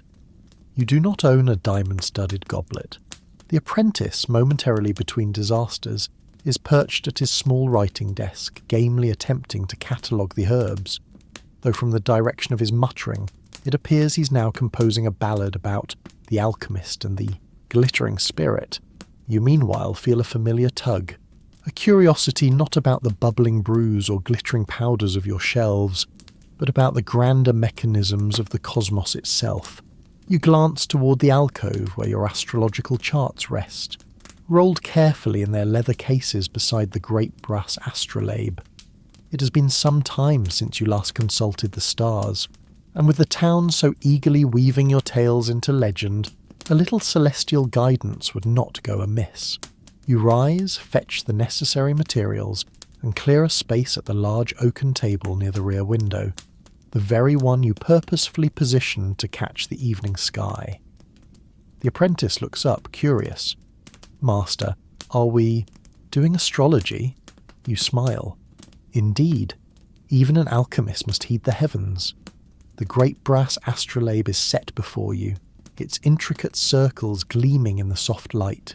Beside it, you unroll a chart of the current month's planetary alignments, stars carefully inked and annotated in your hand. The parchment crackles faintly, edges curled with age and use. A second chart, less formal, contains your notes on various clients' birthdays, preferences, and occasional peculiarities. You find it most useful when selecting auspicious days for tinctures, or subtly advising patrons on when not to embark upon particularly ill-considered endeavours. You settle into the familiar rhythm of the work, first aligning the astrolabe's reat to the known positions of the major stars, then calculating the rise and fall of the planets through their houses. You make a small note. Mars currently ascendant, not ideal for matters requiring subtle diplomacy. Mercury in retrograde, which explains perhaps why half the town has been tripping over their words and keys today. The apprentice watches in fascination, eyes wide as you explain each movement, each alignment. "Does this mean we shouldn't brew anything fiery today?" he asks. You chuckle. An excellent observation. A gentle blend, perhaps. Something calming. As you continue your calculations, a sense of calm settles over the room. There is something profoundly grounding about tracing the dance of the heavens, mapping the great cycles that turn above even the busiest of mortal lives. Amid the bubbling brews and clattering glass of daily alchemy, it is easy to forget that every moment is part of a larger cosmic rhythm. You pause to sip from a cup of warm chamomile tea, prepared earlier in anticipation of just such an evening, and muse upon your findings. The current alignments suggest a favourable window for crafting remedies of clarity and focus. Perhaps tomorrow you will prepare a new batch of memory tonic. It is always popular during festival season, when certain citizens tend to misplace not only their belongings, but occasionally their dignity. The apprentice, emboldened by your explanations, is now attempting to chart his own favourable days on a scrap of parchment. You glance over and note with some amusement that he has labelled an entire week as good for sneaking extra pastries. You say nothing. After all, who among us does not wish for an auspicious day for pastries? As the stars begin to rise in earnest, their twinkling light visible through the high window, you complete your notes and carefully roll the charts once more. The astrolabe is polished and returned to its place of honour. The apprentice yawns widely, stretching. "Master, do you think the stars ever tell her silly things?" he asks sleepily. You smile. The stars tell us many things, my boy. It is we who must decide which are silly and which are wise. The workshop is quiet now, bathed in starlight and the soft glow of the hearth. Another chapter in your curious life as an alchemist. 1 part earth, 1 part stars, and always, always a dash of the unexpected. And as you extinguish the lamps one by one, you cannot help but feel that tomorrow holds the promise of even more delightful absurdities. After all, Mercury is still in retrograde. There is something deeply satisfying about an evening spent aligning the heavens, sipping chamomile tea, and not having anything explode for at least 1 full hour. You have just finished stowing your astrological charts. The workshop is pleasantly tidy, by alchemical standards, and the apprentice, curled up on a stool with a well-thumbed herb manual, is drifting ever so gently toward a post-study nap. Peace, in other words, reigns, which of course is precisely when the knock comes. Not the grand, pompous thudding of a nobleman, not the sharp, businesslike rap of Mistress Heloise. No, this is an altogether different sound, an erratic, hurried series of taps, as though the knocker is both eager and unsure whether they should be knocking at all. You exchange a glance with the apprentice, who sits up, wide-eyed. "Master?" You rise, adjust your sleeves, and open the door. There on your doorstep stands a boy, one of the street urchins, judging by his patched tunic and bare feet. In his arms he clutches a large lumpy parcel wrapped in burlap, tied with a length of fraying twine. His eyes dart nervously from side to side. "You the alchemist," he blurts. You incline your head. "Indeed. Got something for you." Without further ceremony he thrusts the parcel into your hands. From a friend. Before you can inquire further, which friend? For what purpose? Is it, by any chance, ticking? The boy scampers off down the alley at impressive speed, bare feet slapping against the cobbles. You close the door slowly, eyeing the bundle. It emits no ominous sounds, nor does it appear to be leaking, fizzing, or otherwise demonstrating signs of imminent transformation. Still, caution is ever the alchemist's ally. The apprentice hurries over, curiosity lighting up his face.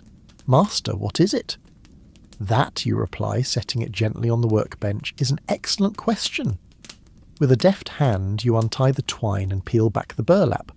Within lies a wooden crate, its lid crudely nailed shut. You fetch a small pry bar, kept handy precisely for such occasions, and ease the lid open. The first thing that greets you is a profusion of straw. You sift through it carefully until your fingers touch cool glass. One by one you lift out the contents. A tall bottle of dark green glass sealed with wax and bearing no label save for a single symbol. A stylized crescent moon. A small cloth-wrapped bundle that, upon inspection, reveals itself to contain several rare and finely dried herbs. Among them a sprig of blue vervain, a few strands of saffron, and, most intriguingly, a cluster of night-blooming cereus petals, and finally a folded scrap of parchment. You unfold it slowly. The writing is elegant, fluid, and naturally unsigned. For your continued studies, use with care. The stars favour the bold. You sit back, brows raised.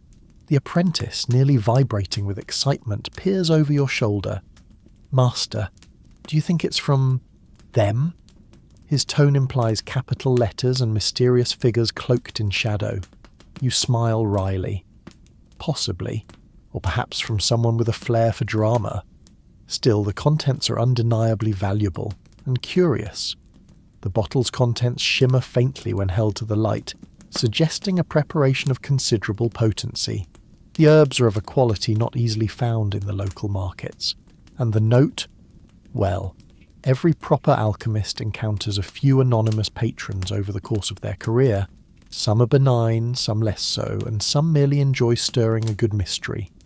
You carefully rewrap the herbs and set them in the cool cupboard reserved for particularly rare specimens. The bottle is placed under lock and key, pending further study. The apprentice, still full of questions, is dispatched to fetch fresh parchment for documenting the event. By the time the moon is high and the workshop once again quiet, you find yourself gazing thoughtfully at the stars. Who sent the package? To what end? And what precisely lies within that enigmatic bottle? Questions for tomorrow. For now, you close the shutters, bank the furnace, and retire for the evening with the comforting thought that in the life of an alchemist, even the most unexpected deliveries are simply part of the day's work. And really, where would the fun be without a little mystery?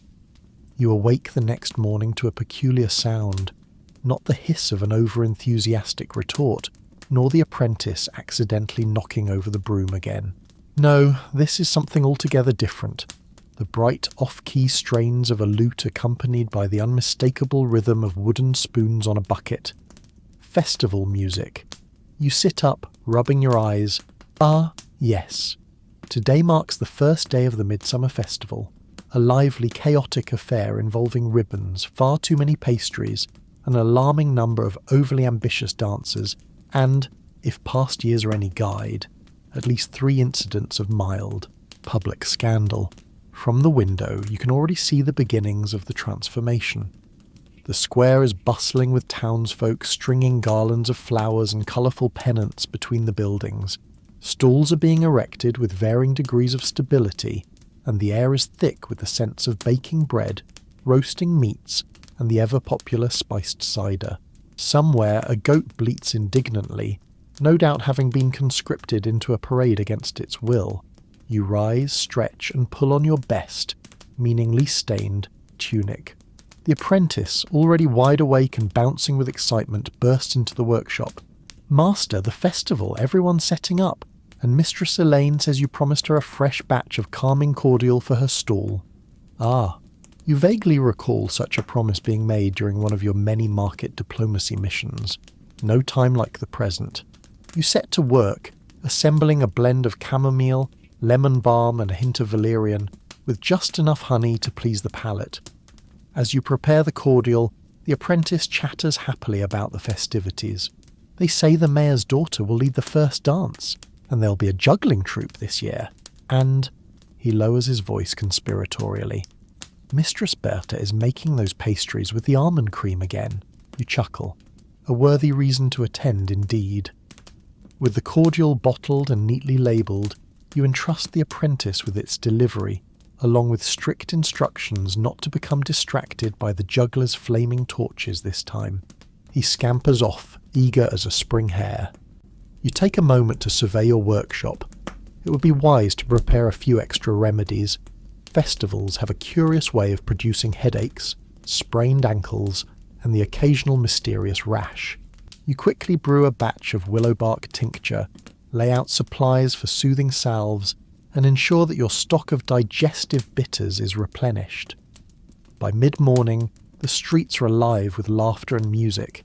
You step outside, cloak billowing slightly in the warm breeze. Familiar faces greet you as you make your way through the throng. Mistress Heloise, arms full of herbs. Lord Armand, looking smugly victorious and sporting only a small bandage from his recent duel. And Colette, blushing furiously as she chats with a certain young blacksmith's apprentice. Rumours of your recent golden spirit incident and the love potion swirl merrily amid the festivities, now embroidered with ever more improbable details. One particularly enthusiastic bard is performing a song that features you riding a winged serpent through the skies. You consider correcting him, but really, where's the harm? As the day wears on, your services are inevitably called upon. A minor case of nerves before the dance. A quick calming draught. A sprained wrist from an over-enthusiastic ribbon twirl. A soothing poultice. The mayor himself stops by, requesting a discreet tonic for digestive resilience, as he phrases it, no doubt in preparation for sampling every pie in the contest.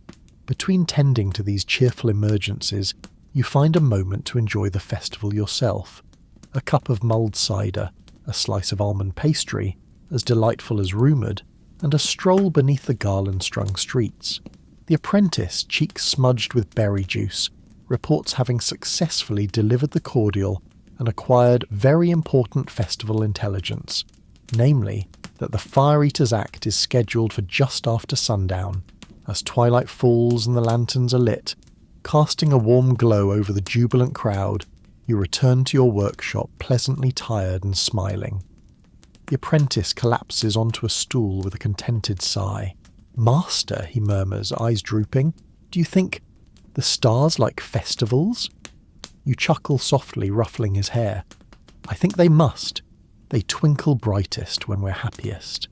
And with that, you bank the hearth, extinguish the lamps, and leave the workshop to its peaceful slumber, the sounds of music and laughter drifting in through the window. Another day in the life of an alchemist, unpredictable, absurd, and entirely delightful. It is the morning after the festival, and the town, for all its enthusiasm, wears the unmistakable air of a place that may have overindulged. The streets are strewn with ribbons, stray garlands droop from windows, and here and there a lone musician snoozes contentedly beneath a stall. The baker's cat, notably unbothered by any lingering rumours of enchanted gold dust, lounges proudly in the sun. You, ever the dutiful alchemist, begin your day with a strong infusion of mint and ginger, not for yourself, of course, but to fortify against the inevitable parade of townsfolk seeking remedies for a festival fatigue. The workshop is cool and quiet, bathed in gentle light. The apprentice, surprisingly early to rise, is bustling with purpose. He greets you with a bright grin and a rather grand announcement. "Master, I thought I'd be helpful and start the next batch of clarity tonic." You blink. "Clarity tonic?" "Yes," he beams. "I remember the recipe perfectly. I even measured everything twice." A faint alarm bell chimes in the back of your mind. The apprentice's enthusiasm is boundless. His accuracy, however, remains a work in progress. You set down your cup and move swiftly toward the workbench. There, in a large glass retort, a curious mixture simmers away. You note with some concern a distinct lavender hue not typically associated with clarity tonics, nor is the faint scent of anise wafting through the room part of the usual profile. "Tell me," you ask gently, "what ingredients did you use?" The apprentice consults his notes, which appear to be a lively combination of actual recipe, festival song lyrics, and a doodle of a dancing goat. Let's see. Rosemary, lemon balm, sage, and, star anise for sparkle. You raise an eyebrow. "Sparkle?" He nods enthusiastically. It seemed festive. You stifle a sigh and peer into the retort. The concoction bubbles merrily, emitting occasional purple puffs of steam. It is, you must admit, visually striking, though not remotely what you had in mind for a clarity tonic. "Well," you say diplomatically, "it is certainly inventive." The apprentice beams, oblivious to your internal calculations regarding the safest way to halt the current reaction. You adjust the flame beneath the retort, reducing it to a gentle warmth. Carefully you decant a small sample into a vial, swirling it thoughtfully. The liquid shimmers in a most untonic-like fashion. "Shall we test it?" the apprentice suggests, eyes shining. You consider. There is, after all, merit in every experiment, even unintended ones. With practiced caution, you dip a glass rod into the vial and taste a single drop. The flavour is unusual, not unpleasant, but not remotely aligned with mental clarity. Instead, you feel an odd sense of buoyancy, as though the room has grown ever so slightly brighter. The apprentice watches eagerly. "How do you feel, master?" You smile wryly. "Festive." After a moment's thought, you decide to bottle the remainder, clearly labelled of course, as experimental festival elixir. It may yet prove popular with certain clients seeking an uplifting draught. You turn to your apprentice, who now looks a touch sheepish. "Perhaps," you suggest kindly, "next time we consult the recipe before the festival songs." He nods vigorously. "Yes, master. Lesson learned." And truly you reflect, it is all part of the craft. Alchemy is as much about discovery as precision, and every mistake holds the seed of future wisdom, or, at the very least, a good story. With the apprentice back to his studies, and the clarity tonic safely contained, you resume your morning preparations. Already the first of the festival-weary citizens are trickling in, seeking your expert aid. You meet them with a serene smile, fortified by the knowledge that no day in the life of an alchemist is ever truly predictable, and with an apprentice like yours, it never will be. It is one of those perfectly ordinary mornings in the life of a medieval alchemist, meaning that the extraordinary is due to arrive at any moment. You have just finished cataloguing the aftermath of your apprentice's Clarity Tonic misadventure, now officially renamed Festival Fizz, and safely corked for future curious clients, when a sharp rap at the door announces a visitor. The apprentice, already halfway into an enthusiastic retelling of his mistake in ballad form, perks up. "Master, someone's here." You smooth your sleeves, set aside your notes, and open the door to reveal a familiar figure. Master Tobias, travelling merchant extraordinaire and purveyor of all things rare, curious, and occasionally questionably legal. He stands in the doorway, grinning beneath a wide-brimmed hat festooned with brightly coloured feathers, one hand resting on the handle of an oversized pack that seems to rattle faintly of its own accord. "Master Alchemist," Tobias declares, sweeping into the workshop with a flourish. "I have just returned from the southern ports, and what treasures I bring for you today." You gesture to the cleared workbench, well accustomed to his dramatic entrances. "Do come in, Master Tobias. Let us see what marvels you have this time." With an eager gleam in his eye, the merchant unfastens the straps of his pack, revealing a veritable cornucopia of goods: silks, spices, small carved trinkets, and, most interestingly, several carefully wrapped parcels bearing the distinctive wax seals of distant apothecaries. Tobias leans in conspiratorially. "Fresh from the markets of Al-Qadira, the finest saffron, dried lotus petals, powdered amber, and," he pauses dramatically, retrieving a small velvet pouch, "the rarest of the rare, powdered pearl from the islands of the far sea." The apprentice gasps audibly, eyes wide. "Real pearl powder?" Tobias winks.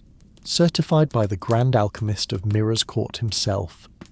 You examine the pouch carefully, rolling a small pinch between your fingers. The texture is fine, the scent faintly mineral, and the sheen unmistakable. Authentic, or a very convincing imitation. Either way, a valuable addition to your stores. Next comes a jar of preserved starflower buds, their delicate petals shimmering faintly even through the glass. An intriguing find, perfect for lightness of spirit elixirs. Then a bundle of dried roots bound with silk thread. You raise an eyebrow. "Moonshade root," Tobias beams, "harvested under the last crescent moon, just as prescribed." The parade of curiosities continues. Cinnamon bark from the east, fragrant as a summer's eve, sun-dried mandrake, its twisted form both unsettling and fascinating, and a sealed vial of deep blue liquid labelled in an unfamiliar script. "And this?" you inquire, tilting the vial. Tobias shrugs theatrically.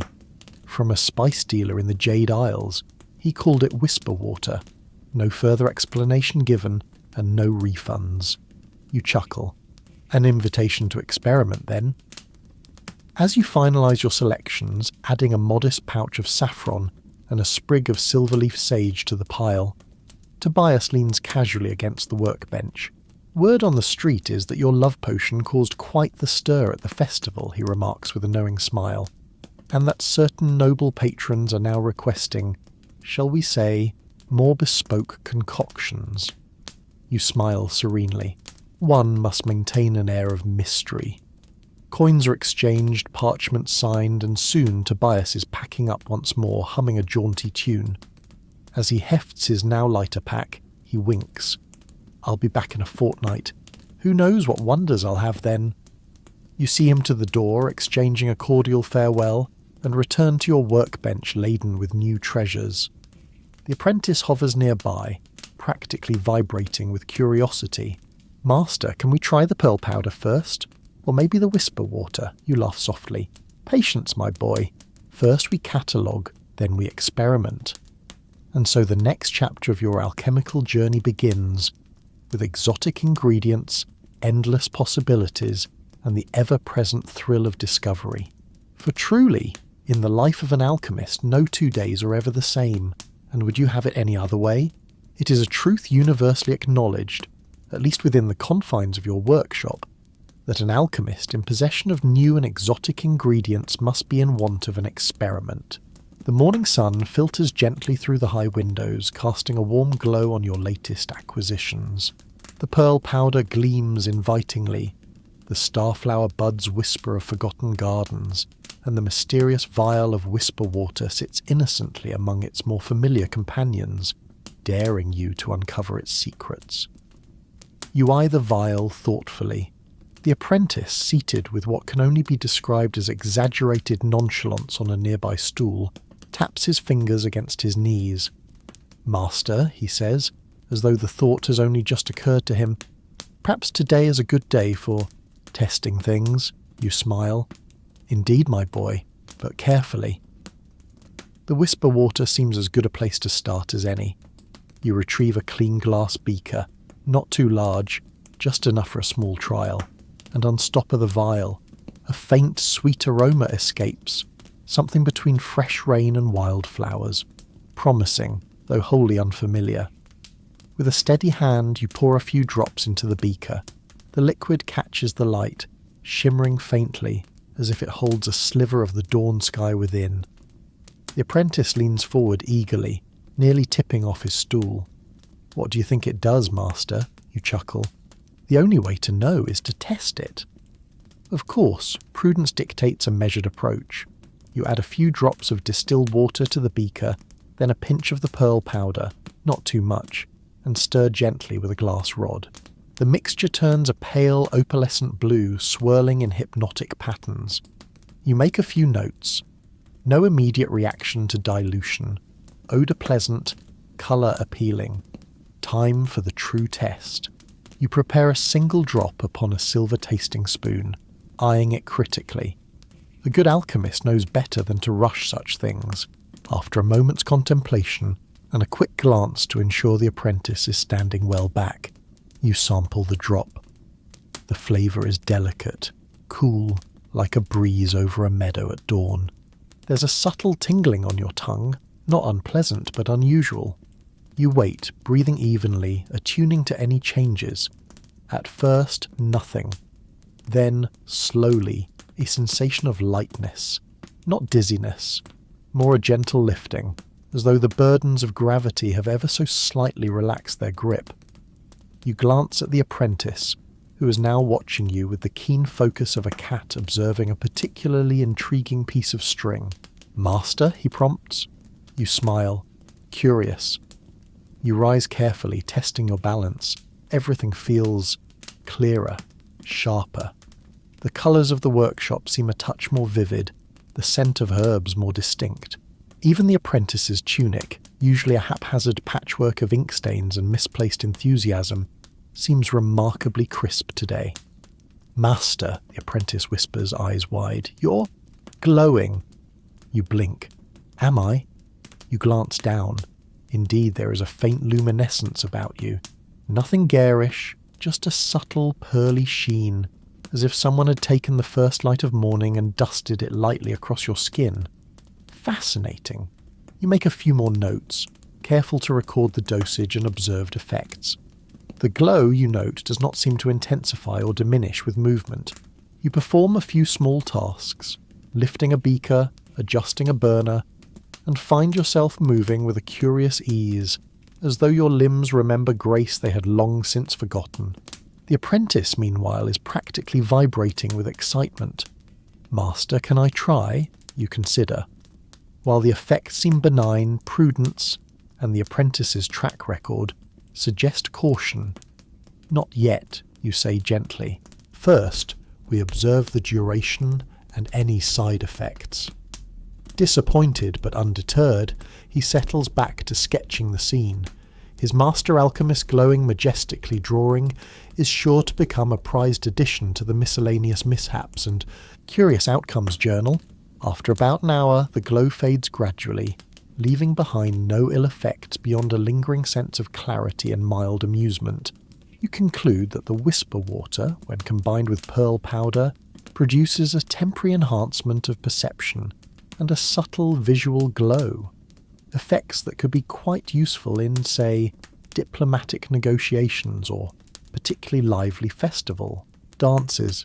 You seal the remaining whisper water carefully, labelling it in your neatest hand, and add a note to pursue further experiments under controlled conditions. As you and the apprentice tidy the workbench, you can't help but smile. Some days are for brewing tonics and mending townsfolk's ailments. Others are for discovering that somewhere out there someone has bottled a bit of dawn and sent it into the world just for you to find. And truly, isn't that why you became an alchemist in the first place? It is a perfectly pleasant morning, one of those golden-hued days where the sun filters softly through your workshop windows, and even the dust motes seem to drift in time with an unseen melody. The apprentice is humming cheerfully, though somewhat off-key, as he polishes the brass alembics, and you, ever industrious, are preparing to bottle a particularly fine batch of focus elixir intended for a group of scholars due to arrive before week's end. The recipe is a familiar one, a delicate balance of rosemary, ginkgo and a whisper of sage, with just enough honey to make the experience less medicinal and more pleasantly invigorating. The first flask is already sealed and cooling on the rack. You swirl the second batch in its retort, the mixture gleaming a rich amber beneath the glass. The apprentice, his curiosity as irrepressible as ever, peers over your shoulder. "Master," he says innocently, "should I fetch the silver stirring rod?" You nod absently. "Yes, thank you." Off he trots, the sound of small feet padding across the wooden floor. You're just adjusting the flame beneath the retort when he returns, proudly presenting a silver tasting spoon. You blink. That is not... Before you can finish, he has already dipped the spoon into the bubbling mixture with a triumphant flourish. The moment the silver touches the elixir, a faint fizzing begins, followed swiftly by a sharp pop and a plume of vivid blue steam. You step back instinctively. The apprentice squeaks and dives behind a stool. The retort rattles ominously. You quickly douse the flame, but not before the mixture, now an unsettling shade of teal, begins to froth with alarming enthusiasm. A single bead of potion escapes the spout and lands on the bench with a soft hiss, leaving behind a tiny but distinctly sparkling spot. You exhale slowly. "Apprentice," you say calmly, "what exactly did you do?" A sheepish voice emerges from behind the stool. "I might have used the tasting spoon from the festival, the one with the glitter." Ah, the memory returns. A novelty item from a rather whimsical vendor, its surface enchanted to shimmer with harmless but persistent sparkle. You had set it aside, intending to test its properties. Apparently your apprentice had found it first. You peer into the retort. The mixture, though no longer threatening to erupt, continues to bubble gently, emitting occasional puffs of sparkling steam. The batch is, you conclude, quite thoroughly ruined. You fetch a set of heavy gloves and carefully decant the unstable potion into a containment flask, labelling it with your customary precision. Focus elixir, compromised, do not ingest. Turning to the apprentice, who now peers up at you with wide, apologetic eyes, you offer a wry smile. "An excellent demonstration," you say, "of why we must always double-check our tools." He nods fervently. "I'm very, very sorry, Master." You chuckle softly. "No harm done, save to the elixir." You set him the task of thoroughly cleaning the affected equipment, under strict supervision of course, while you prepare a fresh batch. The lesson, you suspect, will be well remembered. Later, as you update the Miscellaneous Mishaps and Curious Outcomes journal, entry number 127, glitter incident, minor frothing, no injuries. The apprentice sidles up with a tentative question. "Master, do you think the sparkling version could still be useful? For festive occasions?" You pause, considering. "Perhaps, with further refinement. And truly, is that not the very heart of alchemy? Mistakes, when properly studied, can lead to unexpected discoveries. A potion meant to sharpen the mind may, through a minor catastrophe, become the highlight of the next festival feast. You glance at the flask of sparkling teal liquid, now safely stored on the experimental shelf, and smile. Another day, another lesson, and, as always, another story for the town to whisper about over cider and pastries. And really you wouldn't have it any other way. And so the sun begins its slow descent, painting the town in warm hues of amber and rose. The bells from the distant cathedral chime the hour. Not that you've been counting, for in the life of an alchemist, time tends to flow according to the bubbling of brews and the shimmer of vapours rather than the turning of clocks. It has been, by any measure, a full day. The apprentice's minor catastrophe with the sparkling focus elixir now rests safely behind glass, labelled and archived. The last of the festival-weary townsfolk have come and gone, bearing bottles of restorative cordial and grateful smiles. Even Mistress Eloise, ever sharp of eye and tongue, passed by with a curt nod and a rare word of approval for your calming draught. You take these small victories where you can. The workshop, once a bustling hive of activity, now hums with a quieter energy. The furnace crackles softly, the scent of lavender and beeswax drifting from the freshly polished shelves. The apprentice, having scrubbed the workbenches to a satisfactory shine, now drowses in the high-backed chair near the hearth, an open grimoire balanced precariously on his lap. His soft snores mingle with the gentle ticking of the brass astrolabe. You rise from your own seat, stretch, and begin the familiar ritual of evening closure. It is a process as comforting as it is necessary, a way to mark the end of the day's endeavours and prepare the space for whatever new absurdities tomorrow may bring. First, the herbs. You inspect each bundle, ensuring that the rosemary is still fragrant, the sage crisp, the chamomile ready for morning infusions. A stray sprig of mint is plucked from the workbench and set aside, perhaps for a late cup of tea. Next, the ingredients. The pearl powder is secured in its velvet pouch, the whisper water returned to its place among the more enigmatic vials. The newly acquired starflower buds are carefully stored in the cool cupboard, their petals shimmering faintly even in the dimming light. You pause to admire them for a moment.